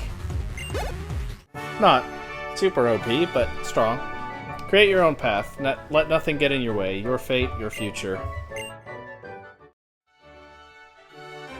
Now the Psychic Badge. A testament to your skill. Proof of your power. Bad name. Very nice design. Look at that thing.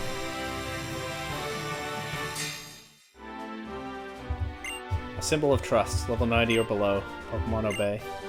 There's Calm Mind. Getting kind of mesmerized by the background while I read her dialogue. Special attack and special defense are increased. The Calm Mind TM. Power that grants life awakens. Voices of woe. That is your future. Oh!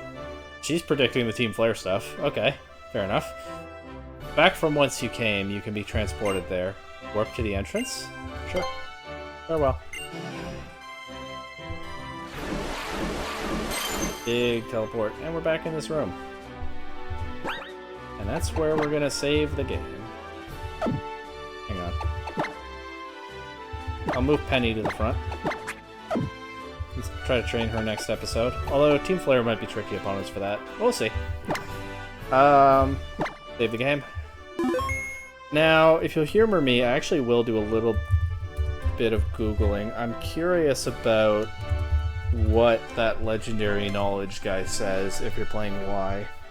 And obviously I can't just find out in this playthrough. Old Man's House. Oh, this is the... Never mind, that's the guy whose wife died.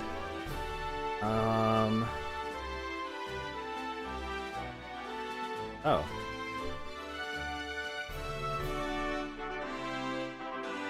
Aw.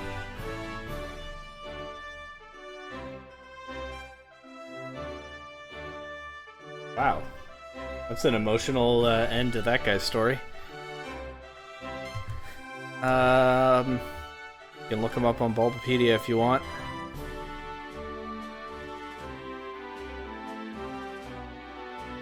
And Bulbapedia page is kind of lagging because of all the options of the clothing store.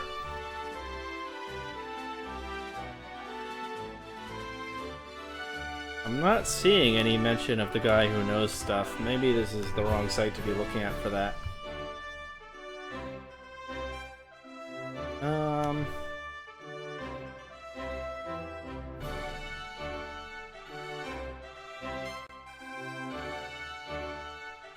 Well, let's check one more thing.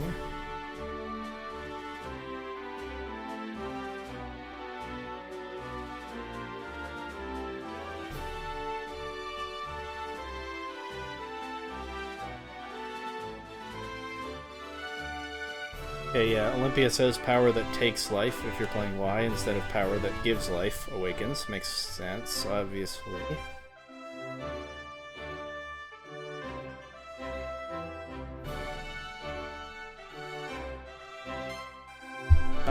I'll just Google Anistar City legendary Pokemon and see if that gets me anything. Dialogue.